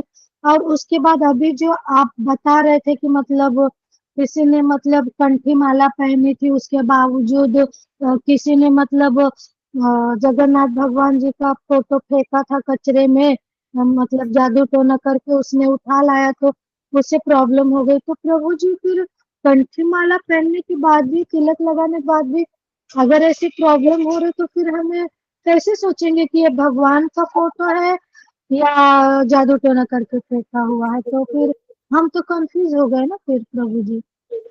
इसमें यही बात होती शिखा माता जी कि सामान्य व्यक्ति का जादू सामान्य व्यक्ति पे चलता है, भक्तों पे नहीं चलता जी। नॉर्मल चुड़ैले भूत प्रेत इनका असर कंठी माला वालों पे नहीं चलता, तब भगवत गीता के श्लोक वालों पे नहीं चलता। लेकिन अगर भक्तों ने जादू किया हो अच्छा। अगर भक्त का ही प्रेत हो, भक्त का ही भूत हो, फिर वो भक्तों पे असर करेगा। ओ, मैं वो बातें सुन के हाँ, थोड़ी ऐसा डर होता है। गई। हाँ, तो वही मैं बोली, अगर श्रीमद् नहीं, भगवत गीता में इतनी ताकत है तो हम जहाँ जाए मतलब अपने साथ श्रीमद् भगवत गीता साथ लेके जाए। मैं मेरे भगवत बच्चों गीता को की यही से बोलती हूँ आती है कि किसी इसमें के घर। हाँ हाँ, जी प्रभु गीता जी। प्रेस गोरखपुर से आती है, इतनी सी भगवत गीता आती है, मूल पाठ होता है संस्कृत का खाली उसमें। तो हमारी आदत है, हम जी। हमेशा पॉकेट में उसको कैरी करते हैं, नहीं तो बीट बैग में डाल के रखते हैं हमेशा उसको। तो भगवत गीता अपने अच्छा। साथ रखनी चाहिए। और भगवत हम्म। गीता कई लोग जो है रात को सोते समय भी तकिए के नीचे रख के सोते हैं, तो मतलब किसी पैकेट में डाल के, तो दुःस्वप्न से बचाती है। और भगवत गीता की तो बहुत महिमा। एक और अभी बात मुझे याद आई थी, वो एक और भी ऐसा कुछ इंसिडेंट हुआ था। तो उसने जो है उसने उसने कुछ क्रैश में, उस क्रैश में हाँ, हाँ जी। उसमें भी श्रीमद् भगवत गीता, प्लेन क्रैश में उसने भी देखिए श्रीमद् भगवत। उसने पता है क्या किया था? उसने कागज में ना, एक कागज में भभूति डाल के दी थी तांत्रिक ने, कि भभूति जो है हाँ ये उस चुड़ैल को दिखाना, वो भाग जाएगी। तो वो हाँ तांत्रिक की भभूति लेकर उस चुड़ैल को ऐसे दिखाने लगा था, वो सच में डर गई और भाग गई। तो सारे घर वाले हाँ सोचने लगे तांत्रिक की भभूति तो काम कर गई, पर वास्तव में वो तांत्रिक सच्चा नहीं था। वो खुद भी सोचने लगा कि मेरी भभूति काम कैसे कर गई। तो देखा, भभूति जिस कागज में लपेटी थी वो भगवत गीता का पेज था, उसमें गीता का श्लोक लिखा हुआ था। तो एक्चुअली में भगवत गीता के पेज को देख के वो डरी थी, भभूति से नहीं डरी थी। तो इस तरह की भी कुछ घटनाएं घटी हैं। भगवत गीता बहुत पावरफुल है। लेकिन वही बात है जी कि प्रभु। हाँ, शिखा माता, डरने की बात नहीं आपके लिए, क्योंकि करोड़ों में से कोई एक आधा ही भक्त होता है, और ऐसे भक्तों में भी लाखों में से कोई एक आधा ही ऐसे मरने के बाद इस तरह बनता है। तो बहुत रेयर है कि कोई भक्त का प्रेत आपको मिले। नहीं तो नॉर्मल जो होते हैं वो तो भगवत गीता और कंठी वगैरह से डर ही जाते हैं। हम जिसकी बात बता रहे हैं वो तो मंदिर के अंदर था, तो यहाँ आसपास कोई भक्त ही मरा होगा। तो वो ये बड़े रेयर केस होते हैं, आप घबराइए मत। आप ये सब चीजें रखिए, आपकी रक्षा करेगी। राधा कुंड का जल रखना चाहिए, छोटी सी एक अपने पास शीशी होनी चाहिए, स्प्रे वाली आती है 10 रुपए की, आप मेडिकल स्टोर से ले लेना। उसमें राधा कुंड का, जमुना का, सारे जल मिला के रखने चाहिए अपने पास हमेशा। उसको अपने शरीर पे छिड़कते रहो। ब्रजरज थोड़ी सी रखनी चाहिए, ब्रजरज अपने भोजन में थोड़ा थोड़ा डालते रहे हम, है ना। इस तरह से कुछ चीजें हमें करनी चाहिए। तो ब्रजरज की भी बड़ी महिमा है। ब्रजरज भी, इसकी भी कथा आती है कि एक बैल था, उसने एक आदमी को मार दिया, बड़ा पापी था। तो यमदूत उसको लेने आए, तो यमदूतों ने प्लान किया था कि ये बैल मारेंगे तो हम ले जाएंगे। तो क्या हुआ, उसको ले जा नहीं पा रहे हैं। तो बाद में पता चला जिस बैल ने सींग मारा था वो बैल वृंदावन से होते हुए आए थे और सींग खुजा रहे थे रास्ते में, तो उनके सींग में थोड़ी सी ब्रज की रज लग गई थी। तो जब उसको सींग मारा, उसके पेट के अंदर ब्रज की रज चली गई, इसलिए उसको ले जा नहीं पाए। जबकि कितना दुष्ट पापी था वो व्यक्ति, वो भी तर गया, उसको भी फिर मौका मिला दोबारा। तो ब्रज की रज अगर अरे पेट वाह। में, गले में कंठी है, माथे पे चंदन का तिलक है, गोपी चंदन है, ये सब हमारी रक्षा करते हैं। ठीक है माता जी। जी प्रभु जी, मेरे पास हम लोग मायापुर गए थे ना, वहाँ का जल है मेरे पास प्रभु जी। तो वो गंगा सागर उन्हें बोलते हैं ना, वो भी है। हाँ और हाँ हाँ। यमुना का जल है, तो यमुना का जल तो पवित्र है ना प्रभु जी, वहाँ का। अरे हाँ यमुना परम पवित्र है, भगवान उसमें स्नान करते थे। जी, इलाहाबाद का, प्रयागराज का, वो भी है। हाँ, जहाँ का भी है, और जमुना जमुना ही है। हाँ। हाँ, और प्रभु जी ये अभी हम नाम लिए थे ना जगन्नाथ भगवान का, जगन्नाथपुरी का रज भी है मेरे पास, वो भी है प्रभु बहुत जी। बढ़िया, ये सब अपने जी हरे पास रखना कृष्ण। चाहिए। और घर में नहीं जी रखना चाहिए, सब अपने जप थैली में डाल के, जप थैली को हमेशा अपने साथ रखना चाहिए। जी प्रभु जी, मैंने मंदिर में रखा है ड्रॉर में। हाँ, वेरी गुड। हरे कृष्ण, बहुत धन्यवाद बढ़िया। प्रणाम प्रभु जी। हरे हरे कृष्णा। कृष्ण सुधा प्रभु माता जी, जी। दंडवत प्रणाम। सेवकों को दंडवत प्रणाम। प्रभु जी, जैसे ये हम लोग कर रहे हैं ना, इस बात जो चल रही है अभी, ये भूत प्रेत की, ऊपरी हवा की, तो जब हम लोग छोटे थे तब से ही, जैसे मैं जैन परिवार से संबंध है मेरा मायके से, तो हम नमोकार मंत्र पढ़ते थे। मतलब मेरे पेरेंट्स ने ही बताया था, तुम्हें डर लगे, रात को कहीं जाना हो या कोई डर की बात हो, ऊपरी हवा से बचना हो तो और अब प्रभु जी ये हमारे इधर ससुराल में हनुमान चालीसा पढ़ते हैं। तो प्रभु जी ये बताइए कि हनुमान चालीसा पढ़ने से ये सब हवाएं, ऊपरी हवा, भूत प्रेत, ये दूर रहते हैं ना?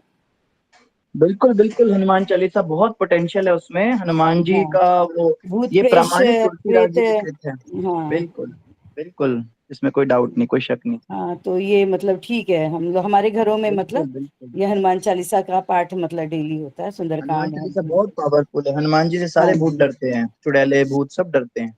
जी जी जी। तो और ठीक है ना एक एक, प्रभु जी, हाँ जी, ठीक है ना हनुमान चालीसा और हाँ इनका हाँ, हनुमान सुंदरकांड का चालीसा पाठ? बेस्ट है माता जी। हाँ हनुमान जी। चालीसा का पाठ आप कर सकते हो, भगवत गीता भी साथ रख सकते हो, जैसे हाँ भी हाँ, है जो भगवत आप। गीता तो पढ़ते ही हैं, वो तो अब कृष्णा हाँ जी हाँ, से वो भी रख जुड़े हैं सकते तो हैं। वो भी पढ़ते हैं, बिल्कुल। तो मतलब ठीक है। बाकी मैंने एक और भी कथा सुनी थी, उसमें वो एक ऋषि थे, उनका नाम था आस्तिक ऋषि। उनकी कथा आ रही थी, उन्होंने सर्पमेध यज्ञ रोका था, सारे सर्पों को बचाया था, तो तब से उनको भी आशीर्वाद मिला था कि अगर किसी को कोई रास्ते में सांप दिख जाए जी। तो आप 3 बार आस्तिक आस्तिक आस्तिक ऐसे बोल दो तो वो सांप छोड़ देता है, वो कुछ नहीं कहता। मैंने कभी अच्छा ट्राई जी। तो नहीं किया, और भगवान ना जी। करे कभी मौका मिले, कभी, लेकिन हाँ ऐसे, ठीक कह रहे हैं, ना हाँ ही मिले आस्तिक, भगवान की कृपा से कभी सांप। हाँ कभी जैसे सांप वगैरह अगर मान लो दिख भी जाए तो उसको ऐसे आस्तिक आस्तिक आस्तिक ऐसे बोल देना चाहिए, तो वो जी कई जी। सारी चीजें और भी हैं, भक्त लोग बताते रहते हैं छोटी छोटी चीजें। पर प्रभु जी, क्या ये वैज्ञानिक युग में ये सब ठीक है क्या? भूत प्रेत, ऊपरी हवा, ये सब देखो ना, चुड़ैल जब वगैरह, वैज्ञानिकों को भी भूत पड़ जाते हैं तो वो भी पर वो तो मानते अपने नहीं है ना इन चीजों को, कुछ नहीं होता, हाँ वो ये कुछ नहीं है। मानते नहीं है, तो उनके ना मानने से इन चीजों पे क्या ही फर्क पड़ेगा, ये थोड़ा ना हाँ कहेंगे कह जी, रहे हाँ जी, वैज्ञानिक नहीं मान रहे तो हम अपना हाँ अस्तित्व जी, खत्म हाँ कर जी। लेते हैं। देखो जी हरे वैज्ञानिक अब कृष्ण। पैरानॉर्मल एक्टिविटीज को मानने लगे। वैज्ञानिकों की आप बात करें, हम देखते थे डिस्कवरी चैनल, तो उस पे भी आता था हॉन्टेड हाउस वगैरह, उसमें पादरी अपना वो पढ़ता था जैतून का तेल लेके, मैं देखता था वो सीरीज। तो वैज्ञानिक भी उसके विषय में कहते थे कि उन्होंने कुछ देखा, कोई साया देखा। तो वैज्ञानिक लोग मानते तो चलो, वैसे तो नहीं मानते कि भूत है या क्या है, बट उन्हें इतना पता है कि कुछ है जो हमें कुछ है, नहीं पता। हाँ हाँ हाँ। हाँ, तो वो इतना जरूर मानते हैं कि हमें नहीं पता इसके बारे में, बट ये है, वो उसकी एग्जिस्टेंस पे अब चैलेंज नहीं करते, क्योंकि उनके सामने वो कुर्सियां हिली हैं, लोगों ने जो है दूसरों की आवाजों में बात की है, ये सब चीजें उन्होंने देखा है। और जो ये वीजा बोर्ड होता है या वुडू डॉल, ये विच हंटिंग, विच क्राफ्टिंग, क्या क्या चल रहा है आजकल विदेशों में, जादू टोने शुरू हो गए अब, तो ये काले जादू, तंत्र विद्या, ये सब वो लोग भी कर रहे हैं, अब वो भी शुरू हो गए।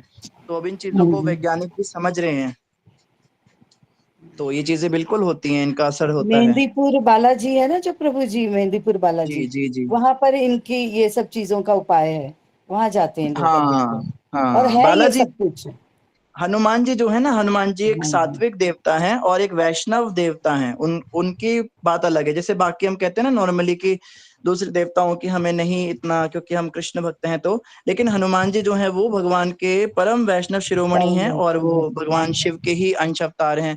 तो शिव जी तो स्वयं ही वैष्णव नाम यथा शंभु। तो अगर वैष्णव कोई वो हैं, देवता हैं, तो उनसे हम मदद ले सकते हैं, उनकी स्तुति पूजा करने में या उनसे मदद लेने में हमारी जो अनन्य भक्ति है उसका ह्रास नहीं होता, वो हनन नहीं होता है। तो हनुमान जी एक थोड़े से एक्सेप्शन है, उनका चलता है हमारे यहाँ पे, मतलब रामानंदी संप्रदाय में तो प्रॉपर चलता है। और हमारे गुरु महाराज ने तो स्पेशल, इवन हमारे इस्कॉन टेम्पल में भी जितने भी राम दरबार हैं सब में हनुमान जी भी होते हैं, उनकी भी आरती रोज होती है, पूजा होती है। तो ऐसा हम उन्हें अलग से कोई देवता नहीं मानते, उन्हें हम वैष्णव मानते हैं। तो उनके हम उपासना कर सकते हैं, उससे हमारी अनन्य भक्ति को हनन नहीं होगा। जी प्रभु जी, धन्यवाद प्रभु जी, हरे कृष्ण। धन्यवाद, हरे कृष्णा। आंचल माता जी। हरे कृष्णा प्रभु जी, प्रणाम। दंडवत प्रणाम, सभी भक्तों को प्रणाम। प्रभु जी, जैसे एक बार हुआ था, मतलब गांव में हम लोग रहते थे, तो मेरा भाई 12-13 साल का ही था प्रभु जी, और बगल की आंटी लोग जैसे होते हैं ना रिश्तेदार, वैसे ही मेरे भाई को बुलाए और सब्जी दिया लोग खाने के लिए। उस दिन वो सब्जी खाया और उसी सब्जी को खाने से ना मेरा भाई का तबीयत खराब हो गया, और 1 महीना के अंदर में उसका मृत्यु भी हो गया। ओहो। ऐसा हुआ प्रभु जी, पता उस दिन वो खाया और बोला, कुछ करके वो लोग दे दिया था, और वो खाकर बोल रहा था ना कि आज हम ना मतलब बहुत खा लिए, मेरा पेट भर गया। और पापा बोले कि दे थोड़ा सा हमरा, तो पापा को बोल रहा था ना कि नहीं थी, आप मत खाइए, कि आप अभी बच्चे हैं, हमको खाने दीजिए, ऐसे बोल रहा था। और खाया, और शाम को बाहर खेलने गया था, उसके हाथ में हड्डा काट लिया। उसी समय शाम को आया घर में, और पूरा रोने लगा। फिर उसके बाद उसको ना प्रभु जी सांस लेने में प्रॉब्लम होने लगा था एकदम, ऐसा मतलब हो गया था ना। और फोन भी हम लोग का खराब हो गया था, और गांव में तो लाइट भी नहीं रहता है। बगल में तो झाड़ने वाले थे, लेकिन उन्हीं लोग से वो लोग ना करवा के दे दिया था मेरा भाई को। और प्रभु जी जानते हैं, वो लोग को बुलाया गया तो नहीं आए देखने के लिए। जैसे हम लोग होते हैं ना कि खाना खाने भी बैठे हो, कोई एक बार बोलता है कि मतलब उनका तबीयत खराब है, चलो देख कर आते हैं, तो हम लोग खाना छोड़ के चले जाते हैं दौड़ के। लेकिन वो जो झाड़ते थे वो नहीं आए देखने। पूरा गांव का लाइट कट गया था एकदम, जैसे माथा खा जाता है ना वैसा हो गया था प्रभु जी। हम लोग अपना मतलब अपने भाई को खो दिए। नहीं तो पूरा बहुत ही दुखद बात है माता जी, बड़ा बुरा लगा और सुन अभी के। भी उसका याद आता है ना प्रभु जी, तो मेरा तबीयत खराब हो जाता है। वो बोलता है जैसे ना कि मुझे बचाओ, बोलता था दीदी बचा लो, दीदी बचा लो। उसका डेथ होने के बाद भी पहले तो कुछ दिन तक था हॉस्पिटल में भर्ती प्रभु जी। और जानते हैं डॉक्टर पहले बोला कि एक किडनी फेल है, फिर उसके बाद बोला दोनों किडनी फेल है। और छोटा सा बच्चा है वो, मतलब सब बोलता है कि क्या बोलते हैं वो, बड़ा आदमी क्या पीता है ना वो, कि वो पीता है। तो वो छोटा बच्चा थोड़ी पिएगा, 12-13 साल का था। और जब वो सोया आईसीयू में था प्रभु जी जानते हैं, इतना मतलब हालत बहुत खराब था। और सबसे घर में बरहमी थे प्रभु जी जानते, इतना रोना आता था ना। जैसे हम सोचते थे कि काश मेरा कोई बड़ा भाई होता कि भाई को बचा लेता, मेरा मतलब कहीं भी लेके जाता, लेकिन ऐसा कुछ नहीं हुआ। और जानते हैं प्रभु जी वो जब सोया रहता था ना, तो उसको पैर दबाते थे और बोलता था कि दीदी हमारे देह में मतलब दीदी देख ना, जानते हैं हम मेरे शरीर में ना खून ही नहीं है ऐसे। और गुस्सा करता था एकदम, और उसका पैर दबाते थे ना। जब हनुमान चालीसा बोलते थे ना तो वो ठीक रहता था प्रभु जी। और जानते हैं जैसे ही हनुमान चालीसा बोलना बंद हो जाता था मेरा मुंह से ना, वो छटपटाने लगता था, पूरा एकदम गुस्सा करने लगेगा। हम अपने आंखों से देखे हैं प्रभु जी ऐसा। और मतलब जब मेरे मुंह से हनुमान जी का हम नाम लेंगे, हनुमान चालीसा बोलेंगे तो ठीक ठीक रहता था। फिर खत्म होने के बाद वो वैसे करने लगता था। फिर अचानक उसको डॉक्टर के पास ले जाया गया तो कुछ नहीं हुआ। फिर झाड़ने वाले के पास ले जाया गया तो उसका मतलब आधा ही रास्ता में उसका हो गया, देहांत हो गया। ऐसा भी होता है क्या, इंसान किसी और को कैसे मतलब में कर देता है सब। तो बड़ा दुख हुआ माता जी सुन के। और दुनिया में ऐसे बहुत लोग रहते हैं जो ईर्ष्या करते हैं एक दूसरे से, बड़ी बहुत ज्यादा नफरत करते हैं। उस चक्कर में कई बार बड़ों की लड़ाई में बच्चों के साथ ऐसा कर देते हैं, बच्चों की कोई गलती भी नहीं होती। और जानते हैं प्रभु जी कैसा था ना, वो जो आंटी हम लोग के घर के बगल की है, उनका बच्चा लोग को हम लोग अपना भाई बहन के तरह खिलाते थे, मतलब अपनी बहन की तरह। मतलब मेरा भाई मतलब अपना जैसा उसको रखना, खिलाना पिलाना सब। उनका लड़का नहीं होता था। जैसे ही मेरा भाई का देख हुआ ना प्रभु जी, वैसे ही ना कुछ दिन में ना उनके घर में 2-2 बच्चा हो गया। ऐसे कैसे हो सकता है प्रभु जी। हाँ, कोई बलि वली चढ़ाई होगी उन्होंने, ऐसा भी हो जाता है कई बार, बच्चे तो नहीं होते रात किसी को तो। एक बार क्या हुआ था ना, उनके यहाँ रात में पूजा भी हुआ था। कई लोग ऐसा कर देते हैं माता जी, कोई बात नहीं, भगवान आपको शक्ति दे। आप हरिनाम जपो, भाई के लिए भी जपो, अपने लिए भी जपो और कल्याण करो अपना। बाकी जन्म मृत्यु सब पूर्व निर्धारित होते हैं, कोई किसी को रोक नहीं सकता, कोई किसी को ज्यादा समय रख नहीं सकता। कुछ चीजें लिखी होती होनी तो वो हो जाती हैं। तो अब जो हो गया उसको स्वीकार करते हैं और आगे बढ़ते हैं जीवन में। जिधर भी भाई है आपका, उधर भगवान उनको ठीक रखे, खुश रखे, इसके लिए आप भगवान से प्रार्थना करते रहिए। धन्यवाद माता जी। हरे कृष्ण। हरे कृष्ण प्रभु जी। माता जी।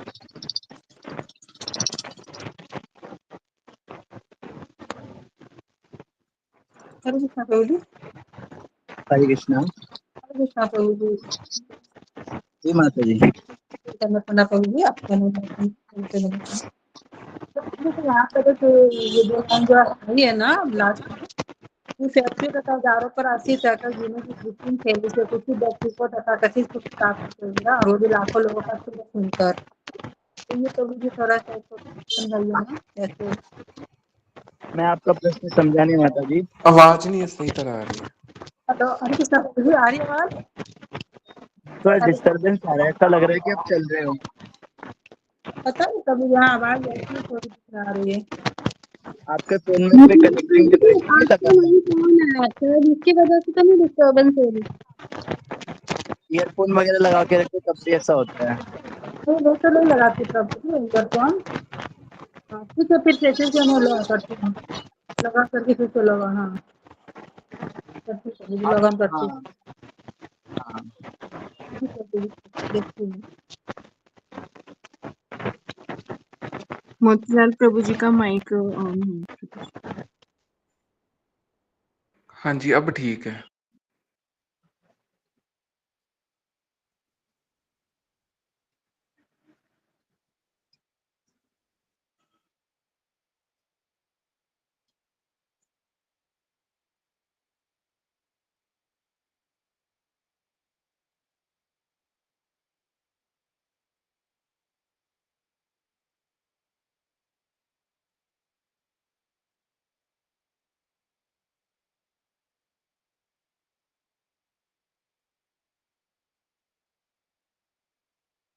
हरे कृष्ण, दंडवत प्रणाम। तो हरे क्षमा कृष्ण। कीजिएगा, मैं बीच में डिस्कनेक्ट हो गया था। जी माता जी क्या कह रहे हैं?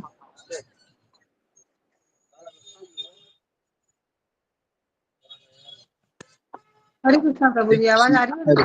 हाँ अभी आ रही है माता जी। जी माता जी। प्रभु जी जैसे यहाँ पे ये लाइन आई है ना कि फैक्ट्री तथा औजारों पर आश्रित रहकर जीने की कृत्रिम शैली से किसी व्यक्ति को तथाकथित सुख प्राप्त हो सकेगा और वो भी लाखों लोगों का सुख छीन कर। तो प्रभु जी इसको थोड़ा सा डिस्क्राइब कीजिएगा कैसे, मतलब ये बता जैसे यहाँ पे कृत्रिम चीजों पर कैसे आश्रित रहता है? हरे कृष्णा। हरे कृष्णा प्रभु जी। हाँ आप ये कह रहे कृत्रिम चीजों पर आश्रित कैसे रहता है व्यक्ति? हरे कृष्णा। आर्टिफिशियली तरीके से प्रभु जी ना। मैं माता जी प्रश्न समझ नहीं पा रहा हूँ आपका। जैसे ये प्रभु जी यहाँ पर बता रहे हैं ना कि फैक्ट्रियों तथा औजारों पर आश्रित रहकर जीने की कृत्रिम शैली से कुछ ही व्यक्ति को तथाकथित सुख प्राप्त हो सकेगा और वो भी लाखों लोगों का सुख छीन कर। तो अच्छा। हाँ वो ऐसा बता रहे हैं ना, फैक्ट्रीज जो चलती हैं आजकल, फैक्ट्रियों के अंदर क्या होता है, फैक्ट्रियों के अंदर लोग बूचड़खाने चलाते हैं, जानवरों को मारते हैं। इन जानवरों को मारने से क्या होता है, उनको पाप चढ़ता है। उन पापों के कारण लाखों लोगों को मारकर भी उनको जीभ का स्वाद नहीं मिलता। तो कर्मों का सिद्धांत ऐसा होता है कि जितने उसने मारे हैं उतनी बार उसको मरना पड़ेगा और उतनी बार उसको कष्ट झेलना पड़ेगा। जैसे कर्म करेगा उससे, उस कर्म से तो कोई बच नहीं सकता। मैं भी नहीं, आप भी नहीं, वो भी नहीं।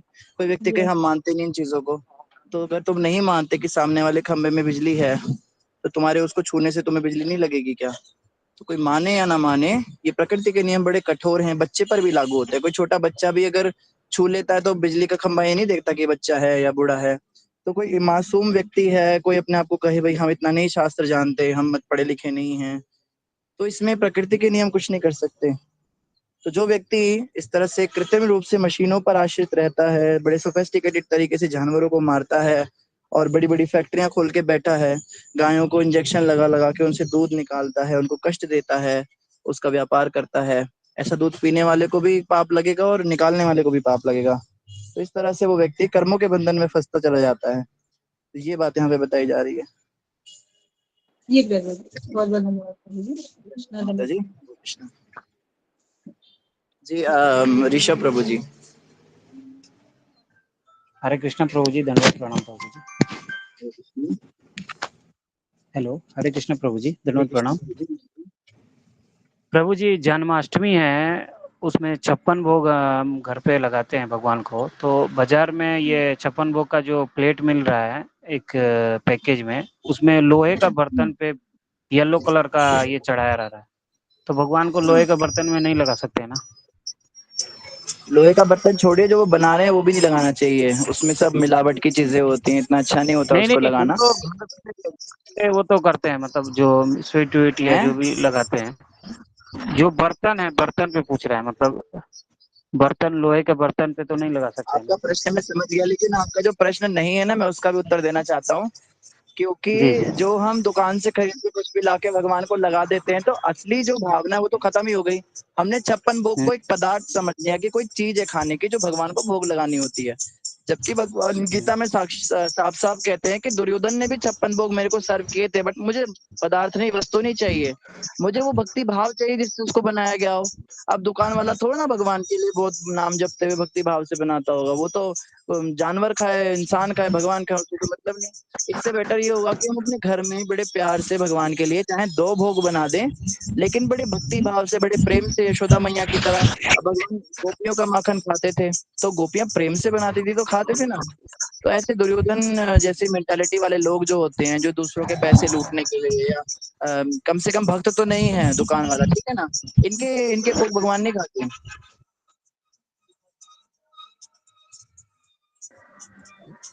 अपने ठीक है घर पे प्रभु जी, बनाते हैं समझ अपने गए। हाथों से, फिर भोग हाँ लगाए तो सबसे श्रेष्ठ है। ठीक है प्रभु जी। हरे कृष्ण प्रभु जी, धन्यवाद प्रणाम हरे प्रभु जी। कृष्णा, धन्यवाद प्रणाम। हाँ जी, प्रीति माता जी। हरे कृष्ण प्रभु जी, जगत प्रणाम। प्रभु जी, अभी जो रंजना माता जी ने क्वेश्चन पूछा था, उसमें मेरे को ये क्वेश्चन है, जो वहाँ पे लिखा हुआ है वो जनरल सभी इंडस्ट्रीज के लिए लिखा हुआ है। वो मतलब जो ये आपने एग्जांपल दिया वो तो गलत है ही है, जो पशुओं पे अत्याचार करना, लेकिन नॉर्मल सभी इंडस्ट्रीज के लिए उसमें बोला हुआ है कि कुछ ही लोगों को सुख मिलेगा और ज्यादा लोगों को दुख मिलेगा। एक तो आप वो थोड़ा समझा दो, मतलब मेरा क्वेश्चन भी हो गया ये। सेकंड मेरा अब क्वेश्चन ये था देखिए प्रभु जी, जो में अभी ये जितनी भी टोरेंटो की इंडस्ट्रीज है बात ना, चल रही थी जी, मैं पहले एक का बोलिए जवाब देने प्रभु का जी। प्रयास करता हूँ। जी हाँ जी। इसमें जितनी भी इंडस्ट्रीज है ना, सब में जानवर इन्वॉल्व है आज। आप लिपस्टिक इंडस्ट्री, कॉस्मेटिक इंडस्ट्री देख लो, उसमें भी जानवर इन्वॉल्व है, उनको मारा जाता है। आप कोई दवाइयों की केमिकल इंडस्ट्री देख लो, उसमें जानवरों को मारा जाता है। आप कपड़ों की इंडस्ट्री देख लो, उसमें भी लेदर के लिए जानवरों को मारा जाता है। आप कोई सामान बनाने के, घर बनाने के जो इंडस्ट्रीज हैं, उसमें जानवरों से वो खनन करवाया जाता है। आप तेल की इंडस्ट्री ले लो, उसमें जानवरों का, मछली का, ये सब का तेल निकाला जाता है। आप हर इंडस्ट्री में आज देखो 90% इंडस्ट्रीज के अंदर जानवरों का वध तो हो ही रहा है।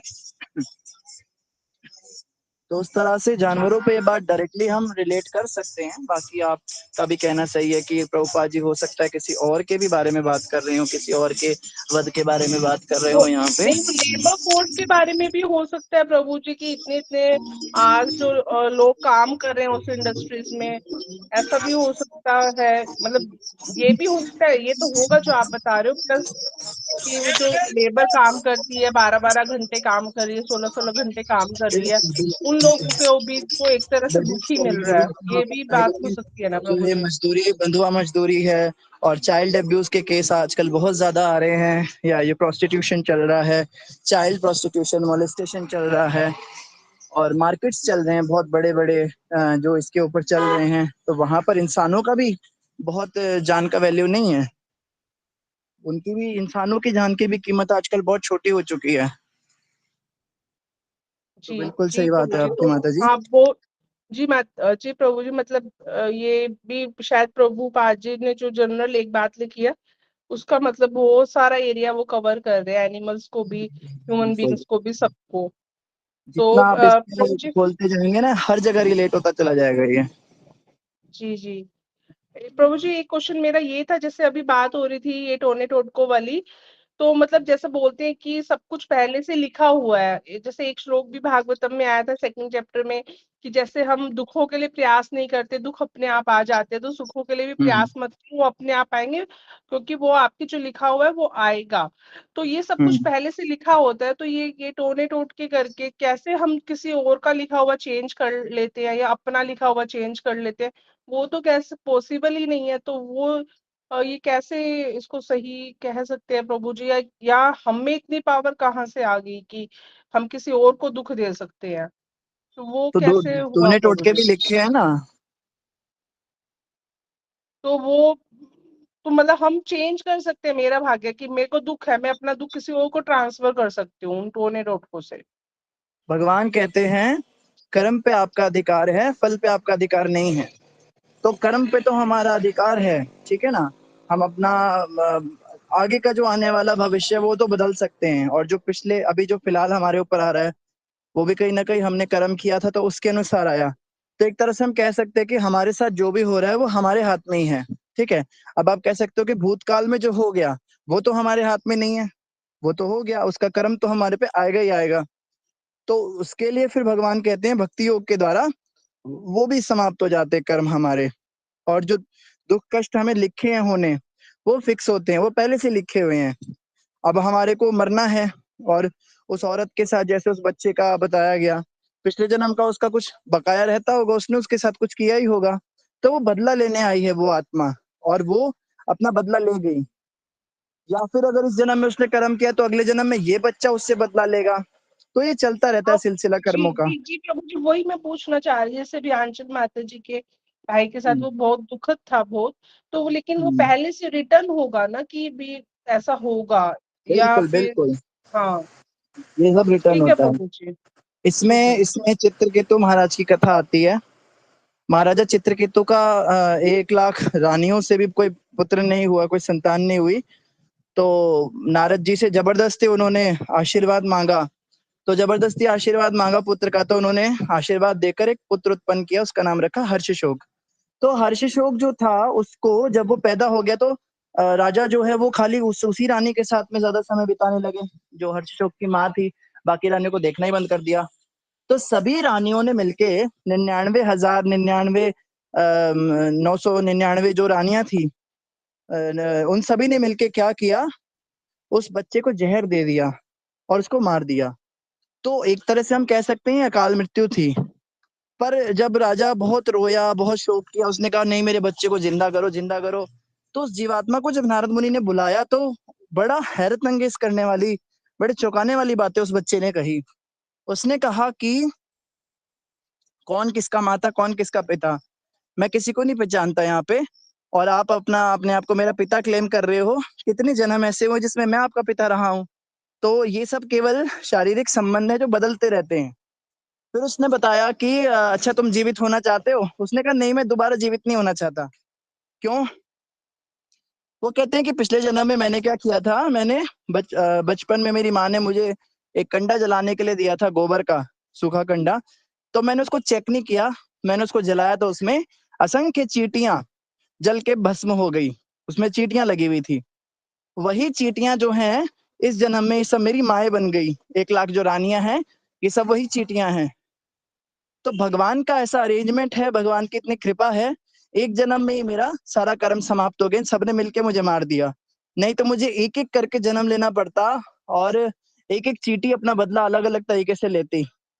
तो जो भी होता है इंसिडेंट वो एक्चुअली में मतलब उसके कई सारे पहलू होते हैं, जो जो उसके स्पिरिचुअल पहलू होते हैं वो हम देख नहीं पाते। तो राजा उन रानियों को कोस रहा था, तुमने मार दिया तुमने मार दिया, ईर्ष्या के कारण। पर वो ईर्ष्या भी काल के द्वारा प्रभावित की जाती है। उन रानियों को काल ने प्रभावित किया था, उनके अंदर ईर्ष्या डाली थी ताकि वो ये कर्म करें, क्योंकि ये कर्म लिखा है। और इस कर्म से उस जीवात्मा का कल्याण हुआ, क्योंकि उसको 1 लाख बार जन्म लेना पड़ता। तो काल ने उन सभी को प्रभावित किया और उनसे कर्म कराया, और इसके द्वारा उन रानियों का भी उद्धार हुआ। उन रानियों का भी कर्म चढ़ा हुआ था, उनको भी बार बार आना पड़ता उसको मारने के लिए, तो उन्होंने इसी जन्म में सब खत्म कर दिया। तो काल के जो कार्य होते हैं, भगवान के जो कार्य होते हैं वो परफेक्ट होते हैं, लेकिन हमारी समझ कम होने के कारण, हमारे ज्ञान पे पर्दा होने के कारण, हम बहुत ज्यादा भौतिकता में ग्रस्त होने के कारण, हम शरीर में आसक्त होने के कारण वो चीजें देख नहीं पाते, इसलिए हम शोक करते हैं। लेकिन जो बुद्धिमान व्यक्ति होता है, जो ज्ञान में होता है, भगवान कृष्ण गीता में अर्जुन को बोलते हैं ना अशोचत्वम अशोचस्वम, कि तुम पंडितों जैसी बातें कर रहे हो अर्जुन, लेकिन तुम शोक उन वस्तुओं के लिए कर रहे हो जिनके लिए शोक करना ही नहीं चाहिए। तो जो ज्ञान में होता है वो व्यक्ति ना जीवित के लिए शोक करता है ना मृत के लिए शोक करता है। उसे पता है सब अपने अपने कर्मों के अनुसार अपनी अपनी नियति लेकर आए हैं और काल जो है वो ये सारे लीलाएं करा रहा है, ये सब खेल रचा रहा है। तो ये अनफॉर्चुनेट घटनाएं जो होती हैं, ये अनफॉर्चुनेट या फॉर्चुनेट जो है, इनसे ऊपर उठना है हमको ज्ञान में स्थित होना है, ऐसा। जी जी जी प्रभु जी, समझ में आया। और ये कहानी सुनी है मैंने, ये अंगीरा मुनि वाली और ये चित्रकेतु महाराज, लेकिन इसमें ये वाला, ये चींटी वाला नहीं पता था मुझे, ये आज मुझे पता चला प्रभु जी, थैंक यू उसके लिए। तो प्रभु जी ऐसे तो चींटियों को मैंने भी बचपन में मारा है बहुत। एक मुझे याद आ रहा है, एक बेडशीट पे चींटियां थी, गर्मी का टाइम था, मैंने बाहर जाके वो बेडशीट झड़का दी और वो गर्म जमीन पे वो गिरी तो वो सब मर गई। मुझे पता नहीं था कि ये मर जाएंगी गर्म जमीन पे। तो मेरे मम्मी ने बहुत डांटा मुझे कि तेरे को अगर गर्म जमीन पे गिरेंगे तो तुझे क्या होगा। तो लेकिन तब कुछ हो नहीं सकता था प्रभु जी, तो वो भी बहुत सारी थी। तो माताएं मैं तो तो चींटियों की बड़ी पुरानी जालिम दुश्मन होती हैं। जितनी माताएं झाड़ू मारती है ना, ये झाड़ू लगाते हुए कितने कीड़े, कितनी चींटियां, अब एक एक का ध्यान थोड़ा ना रखते हैं, वो तो फटफट फटफट मार देते हैं। तो हाँ तो चींटियां तो प्रभु हमें जी काल फिर स्वरूप में देखती हैं। वो तो फिर प्रभु जी हम कॉकरोच भी मार देते, हम सब मार देते हैं, तो फिर ये तो सब चुकाने जब आप पड़ेंगे झाड़ू हमें लेके भी। आते हो, जब कोई माता झाड़ू लेके आती है ना, तो चींटियों की नजर से देखो अपने आप को। चींटियां देखती हैं ये काल भैरव आ गया अपने हाथ में खंडा लेके और ये मार देगा। हाँ और मेरी प्रभु जी। क्लास चल रही है जी, बताइए। जी प्रभु जी, थैंक यू हाँ, प्रभु जी। बस 1 मिनट रुकेंगे, बस 1 मिनट।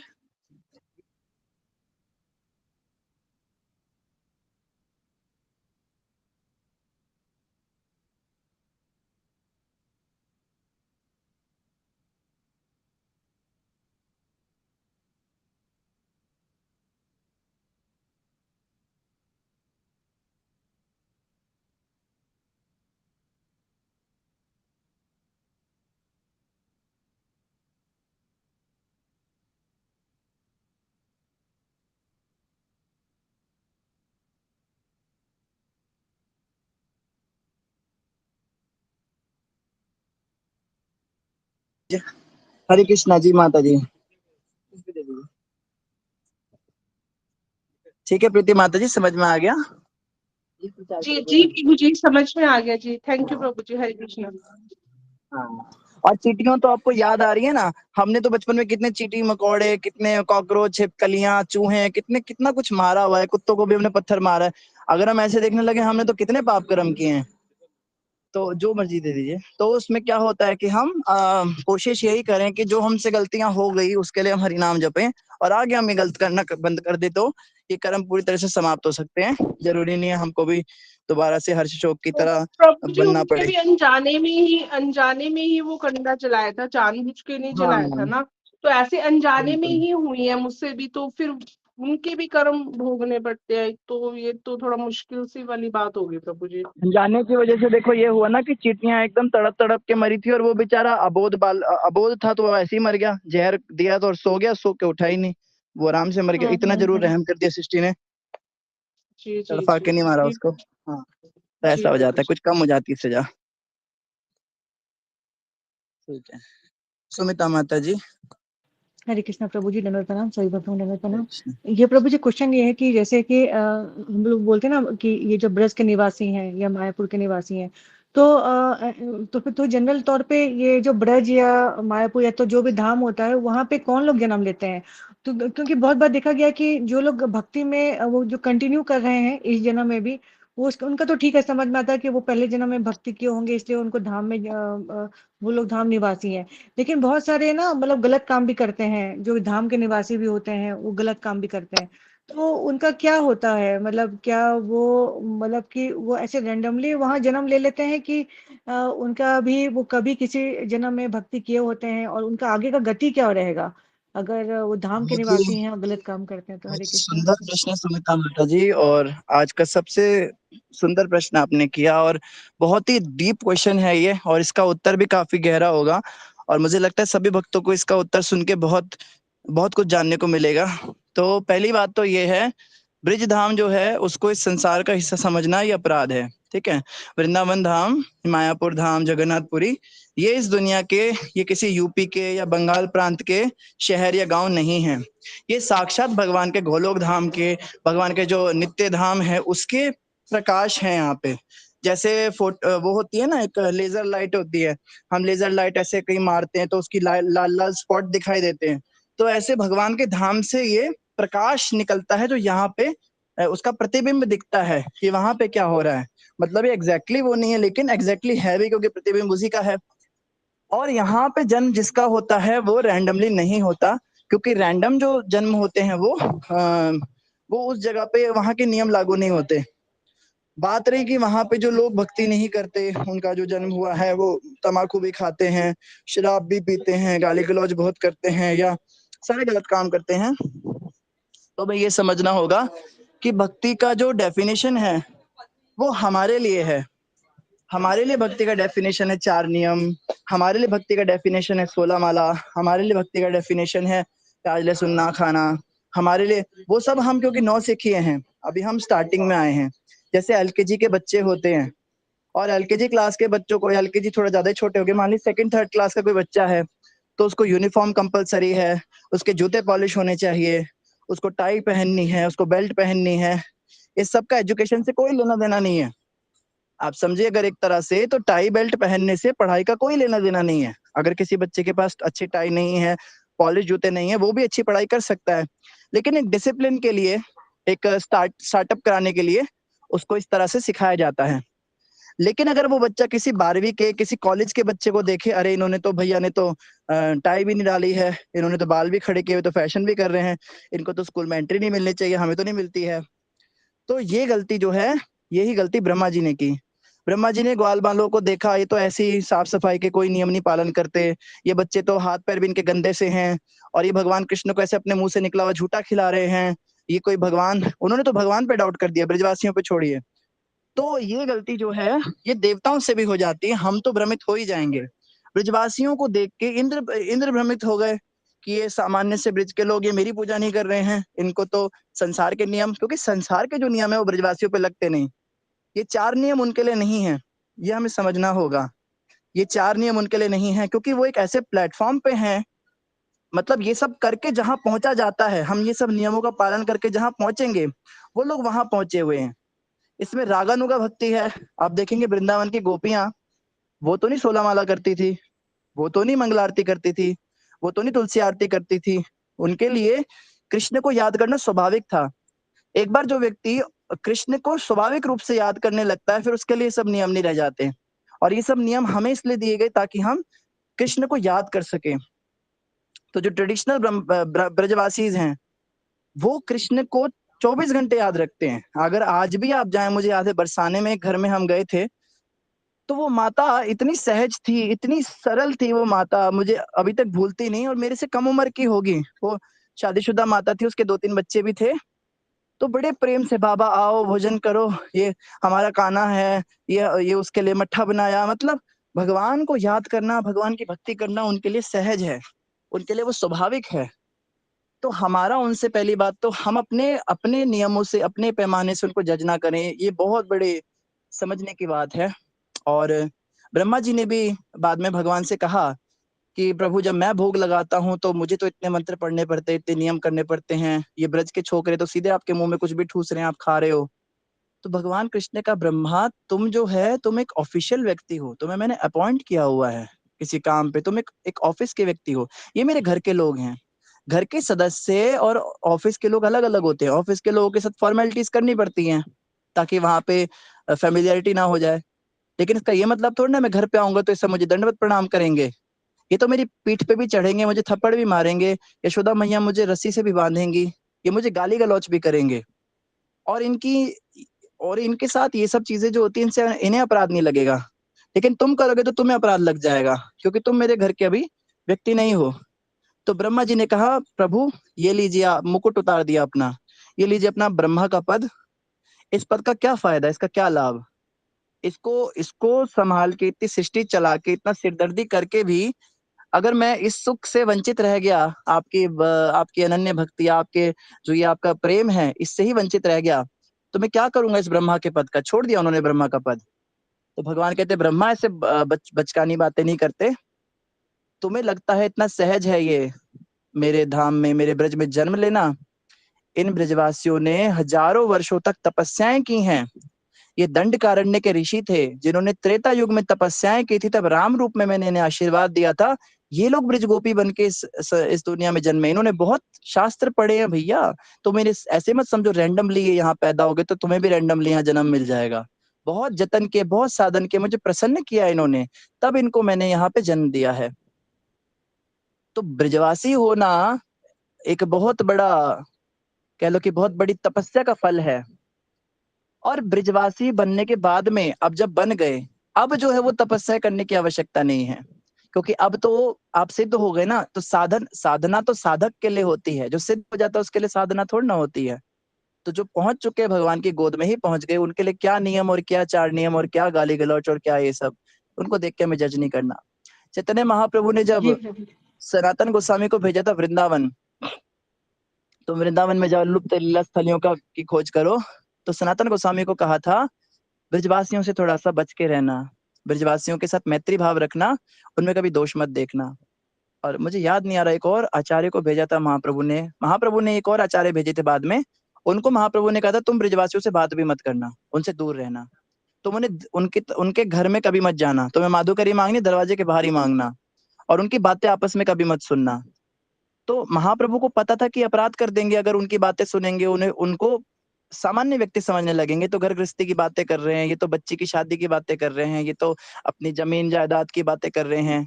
तो वो हो सकता है कि फंस जाएं और उनको सामान्य दृष्टिकोण से देखने लगे कि ये तो भगवान कृष्ण की कथा तो नहीं कर रहे, ये जो ब्रजवासियों की हमने बातें सुनी हैं तो वो तो नहीं कर रहे, ये उस तरह से तो नहीं चल रहे। लेकिन सनातन गोस्वामी का स्तर उतना था। सनातन गोस्वामी को महाप्रभु ने कहा था कि तुम करना। सनातन गोस्वामी, आपको पता है सनातन गोस्वामी ब्रजवासियों के साथ कैसे रहते थे?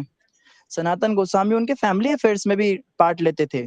कोई भी ब्रजवासी मिलता था तो उसको ये नहीं कहते थे कि भागवतम का श्लोक सुनाओ, तुम ब्रह्म संहिता का श्लोक सुनाओ, और ब्रजवासी कहे भाई हमें तो आता नहीं, तुम लोग क्या ब्रजवासी हो, तुम तो नकली हो, ऐसा नहीं बोलते थे सनातन गोस्वामी। सनातन गोस्वामी किसी ब्रजवासी को मिलते थे तो पूछते थे, हाँ भाई तुम्हारी लड़की की शादी हुई थी, ठीक है, वो कितने बच्चे हो गए उसके, अच्छा उसके कितने लाला हो गए, वाह, और पति कैसा मिला है, परेशान तो नहीं करता, अच्छा बहुत अच्छा मिला है। उसको पूछते थे तुम्हारी फसल कैसी रही, इस बार बारिश नहीं हो पाई, अच्छा फसल में। बिल्कुल वर्ल्डली बातें, बिल्कुल मटेरियल प्लेटफॉर्म पे। और ब्रजवासी सनातन गोस्वामी से इतना प्रेम करते थे, वो उन्हें बाबा कहते थे, सनातन बाबा। उनके घर में छोटा सा झगड़ा भी होता था ना, पति पत्नी का भी झगड़ा, बहू बेटे का झगड़ा, वो भी लेके बाबा सुलझाएंगे, बाबा सुलझाएंगे। तो बाबा को बोलते थे देखो ये सुन नहीं रही है, वो बाबा उनको समझाते थे। मतलब बिल्कुल फैमिली व्यक्ति की तरह ऐसे रहते थे। पर इतना फैमिलियर होने के बाद भी कभी सनातन गोस्वामी ने उनको भौतिक नजरों से नहीं देखा। उन्होंने हमेशा उनकी एक रिस्पेक्ट बना के रखी अपने दिल में। और इतना प्रेम ब्रजवासी उनसे करते थे, जिस दिन सनातन गोस्वामी का तिरुभाव हुआ, उनका शरीर छूटा, उस दिन पूरे ब्रज के लोगों ने सिर मुंडाया था, सबने हेड शेव कराया था कि हमारे बाबा चले गए, जो कि सामान्य तौर पे घर में जब पिता या दादा जाता है तब कराया जाता है। तो वो पूर्णमासी का दिन था, उसको मुड़िया पुनो आज भी मनाते हैं वहां पे। मुड़िया पुनो का मतलब होता है आज के दिन पूर्णमासिया सिर मुड़ाना है। वो परंपरा 500 साल हो गए, आज तक सारे ब्रजवासी सिर मुड़ाते हैं और उस दिन गोवर्धन परिक्रमा करते हैं, क्योंकि सनातन गोस्वामी गोवर्धन परिक्रमा करते थे डेली। तो वो परंपरा आज भी चल रही है। अभी पीछे वो गुरु पूर्णिमा जी जो थी ना, जिस दिन व्यास पूर्णिमा हमने मनाई थी, उसी दिन मुड़िया पूनो मनाई जाती है, उस दिन सनातन गोस्वामी का तिरुभाव। तो ब्रजवासियों से बहुत सतर्क रहना चाहिए, बहुत बच के रहना चाहिए। अब ये भी समझना है ब्रजवासी कौन है। तो 5 प्रकार के ब्रजवासी बताएं शास्त्रों में। 5 प्रकार के नहीं, 4 प्रकार के, क्षमा कीजिए। पहले वो जिन्होंने जन्म ब्रज में लिया है, ब्रज में उनका जन्म हुआ है बस, बाकी उन्होंने कोई भक्ति उक्ति की हो नहीं की हो, कहीं भी रह रहे हो, अभी वो शिफ्ट हो गए हो कहीं पर, जन्म वहां हुआ है उनका, वो ब्रजवासी है। दूसरे वो जिनकी मृत्यु ब्रज में हुई है, पैदा कहीं भी हुए, कर्म कुछ भी किए, अगर वृंदावन में शरीर छूटा है, वो ब्रजवासी है। तीसरे जो वहां पे रहते भी हैं और उनका जो है वो जो वहां पे रह रहे हैं और भजन कर रहे हैं, जिन्होंने वास ले लिया वहां का, चाहे वहां पैदा भी नहीं हुए चाहे मरे भी नहीं, लेकिन वहां बैठ के भजन किया और वहीं रह रहे हैं, मतलब पूरी तरह से अपना सब त्याग के रह रहे हैं, वो ब्रजवासी हैं। और चौथे होते हैं जिनका ना जन्म हुआ ना मृत्यु हुई, ना वहां पे रह रहे हैं, लेकिन वो हृदय में सदैव ब्रज का चिंतन करते हैं, उनके हृदय में ब्रज है, हृदय में वृंदावन को लेके बैठे हैं, चाहे विदेश में बैठे हैं, वो भी ब्रजवासी हैं। तो 4 प्रकार के ब्रजवासी शास्त्रों में बताए, इनसे हमें सावधान रहना चाहिए। आजकल कई ऐसे हैं जो जैसे ई रिक्शा वाले हैं या रेडी वाले हैं, वो दिल्ली से, नोएडा से या अलग अलग आगरे वगैरह से वो लोग शिफ्ट हो गए, वहां पे पैसे कमाने के लिए चले जाते हैं, वहां पे वो बदतमीजियां भी करते हैं लोगों के साथ। तो उन्हें हम ब्रिजवासी कंसीडर कर भी सकते हैं, नहीं भी कर सकते हैं। लेकिन जो वहाँ के लोकल ब्रिजवासी हैं, जो कई पीढ़ियों से वहाँ रह रहे हैं, वो ऐसे नहीं होते। वो कभी गाली गलौच नहीं करेंगे इतनी, वो कभी इतना मैंने सुना है कि प्याज लहसुन वगैरह वो बिल्कुल नहीं उनके यहाँ पे होता था किसी जमाने में। वो ब्रिजवासी जो असली ब्रिजवासी जिन्हें कहते हैं, जो वहाँ के रहने वाले लोकल हैं, वो संतों की बहुत इज्जत करते हैं। ब्रिजवासी की पहला लक्षण है वो संतों की बहुत ज्यादा इज्जत करते हैं। और वो ये नहीं पूछते कि आप कौन से संप्रदाय के हो, कौन से पंथ के हो, आप मायावादी हो। वो 2 प्रश्न करते हैं। ब्रिजवासियों के पास कोई बाबा आ जाएगा, वो सबको बाबा बोलते हैं। पहला प्रश्न करेंगे, बाबा कहाँ से आए हो है? बाबा कहाँ से आए हो पहले ये बताओ, कौन से शहर, कहाँ से आए हो है? दूसरा पूछे कहाँ खावेगो, ये बताओ खाओगे क्या? तुम फलाहार वाले हो, अन्न वाले हो, हमारे हाथ का खाओगे, खुद बना के खाओगे, रसोई देख क्या तुम्हारा नियम है? 2 चीजें वो पूछते हैं। तो ये जो है असली ब्रिजवासी होते हैं। और इनके प्रति तो अपराध चलो हो ही नहीं सकता हमसे, ये तो बड़े अच्छे, बहुत अच्छे से बात करते हैं। जैसे मैंने उस माता का उदाहरण दिया जो मुझे दिखी थी वहां पे बरसाने में, बहुत ही बड़ी भोली, बिल्कुल राधा रानी लग रही थी वो, तो इतनी भोली वाली सी थी। तो ऐसे, और बाकी जो ये करने वाले होते हैं इनसे भी थोड़ा कम ही उलझे हम, हालांकि ये शिफ्टेड हैं बट फिर भी चलो ब्रिज में रह रहे हैं, ज्यादा इनसे उलझना नहीं चाहिए। और हाँ, एक बात जी और, प्रभु जी। ये इनका लास्ट बर्थ है, ये इनका आखिरी बर्थ है। इन चारों प्रकार के ब्रजवासियों का ये आखिरी बर्थ होता है, इसके बाद ये भगवान के धाम जाएंगे। अगर कोई वृंदावन में रह के बदमाशियां करता है, बदतमीजी करता है, लड़कीबाजी कर रहा है, कोई साधु के वेश में रह के नशे कर रहा है, कोई भी गलत काम कर रहा है, तो भी वो निंदा का पात्र नहीं है। भगवान कहते हैं उसको आप उसमें दोष मत देखो, उसको मैं दंड दूंगा। ऐसा भी नहीं कि भगवान उसको दंड नहीं देंगे, वही उसी ब्रिज के अंदर वो बंदर, सुअर, कुत्ता, बिल्ली, छिपकली, सांड, ये कुछ बन जाता है और उस योनि में वो बड़ा कष्ट पाता है। उस योनि में सारा कष्ट पाके उसकी शुद्धि हो जाती है और फिर वो भगवान के धाम जाता है। तो कहने का मतलब, ब्रिज में जो भी रह रहा है, चाहे वो गलत भी कर रहा है, तो भी ब्रिज की इतनी कृपा, ब्रिज धाम की इतनी महिमा है कि ब्रिज में शरीर छोड़ने का फल है कि वो ब्रिज में ही पैदा होगा, चाहे वो पाप आचरण भी कर रहा है। लेकिन दूसरी योनियों में, कुछ गधे, सुअर, इनकी योनि में पैदा होगा और उस योनि में वो कष्ट भोगेगा, भूख सहेगा, ठंड सहेगा, तो उसके सारे पाप धुल जाते हैं, फिर उसको भगवत प्राप्ति गारंटीड है उसको। तो इसीलिए आजकल आप देखेंगे वृंदावन में बंदरों की संख्या बहुत ज्यादा बढ़ती जा रही है, बंदरों की, सुअरों की बहुत संख्या बढ़ रही है। तो कई लोग कहते हैं आजकल जो है ये नकली साधु बहुत बढ़ गए, यहाँ पे उल्टे सीधे काम करके मर जाते हैं यहीं पे, तो इसलिए इनकी संख्या बढ़ती जा रही है। अब इसको कंट्रोल करने के लिए कितने सारे बंदर उन्होंने पकड़ के वहाँ गोवर्धन भेजे, वहाँ शिफ्ट किए, जगह जगह भेज रहे हैं उनको। तो वहाँ के लोकल लोगों ने कहा कि भाई यहाँ के जो जानवर हैं इनको ब्रिज से बाहर नहीं कर सकते आप, यहाँ का नियम है ब्रिज का, तो जो ब्रिज में जन्मा है जानवर भी, उसको ब्रिज के बाहर नहीं ले जाना चाहिए। तो सरकार ने बाहर तो नहीं किया, पर ब्रिज के अंदर अंदर ही वो शिफ्टिंग कर रहे हैं इस तरह से। तो ऐसा होता है सुमिता माता जी। जी प्रभु जी, एक क्वेश्चन और था इसी में, ताकि जैसे कि ना कि मेरे घर पे ना मायापुर की एक वो है जिससे मैं खाना बनवाती हूँ, भगवान जी का भोग बनवाती हूँ। वो सुबह और शाम को नहा करके आती है और भगवान का मतलब कि जो जो गौ निताई का भोग बनाती है।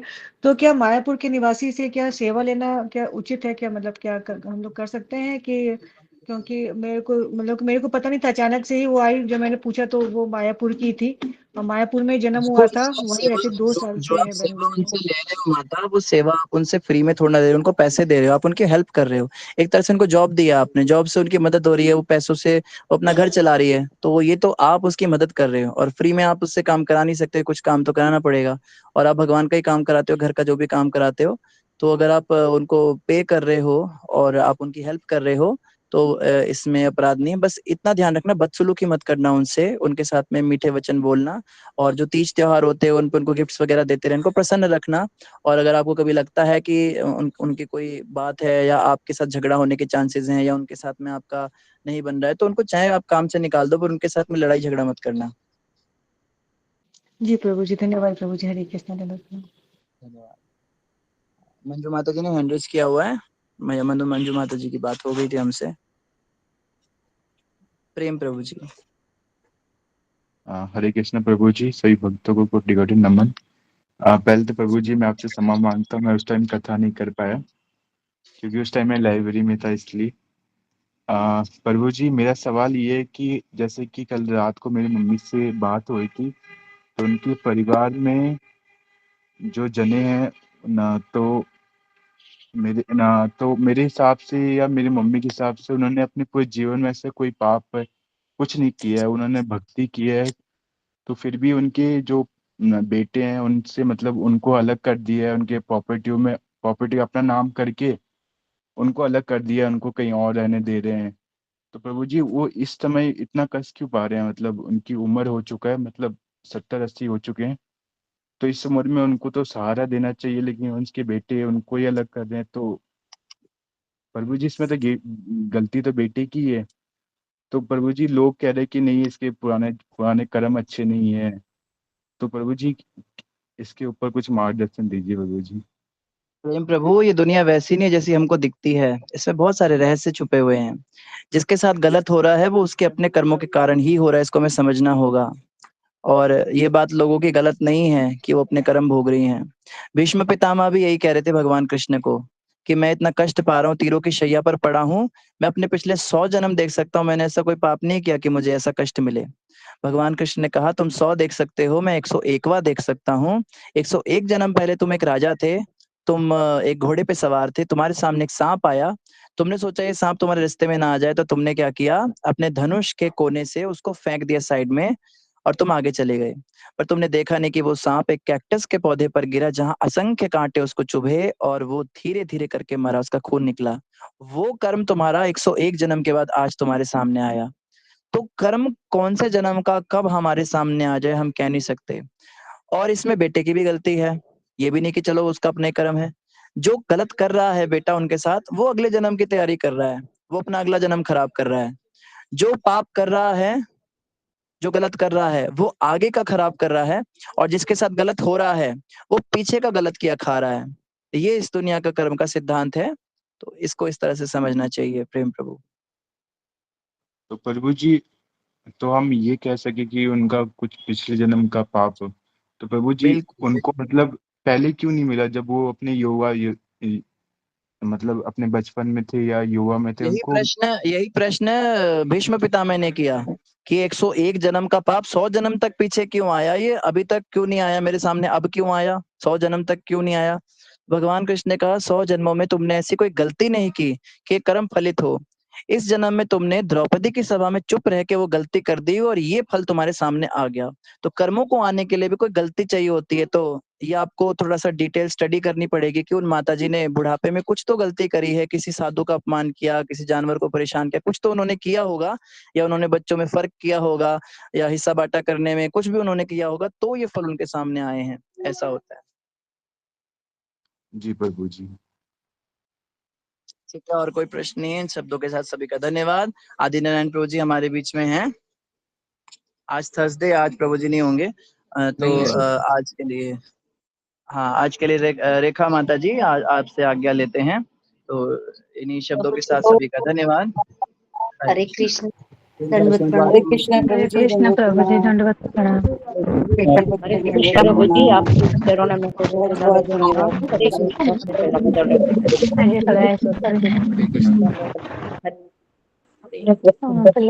वो फिर बढ़िया बढ़िया कथा आज सब सुना।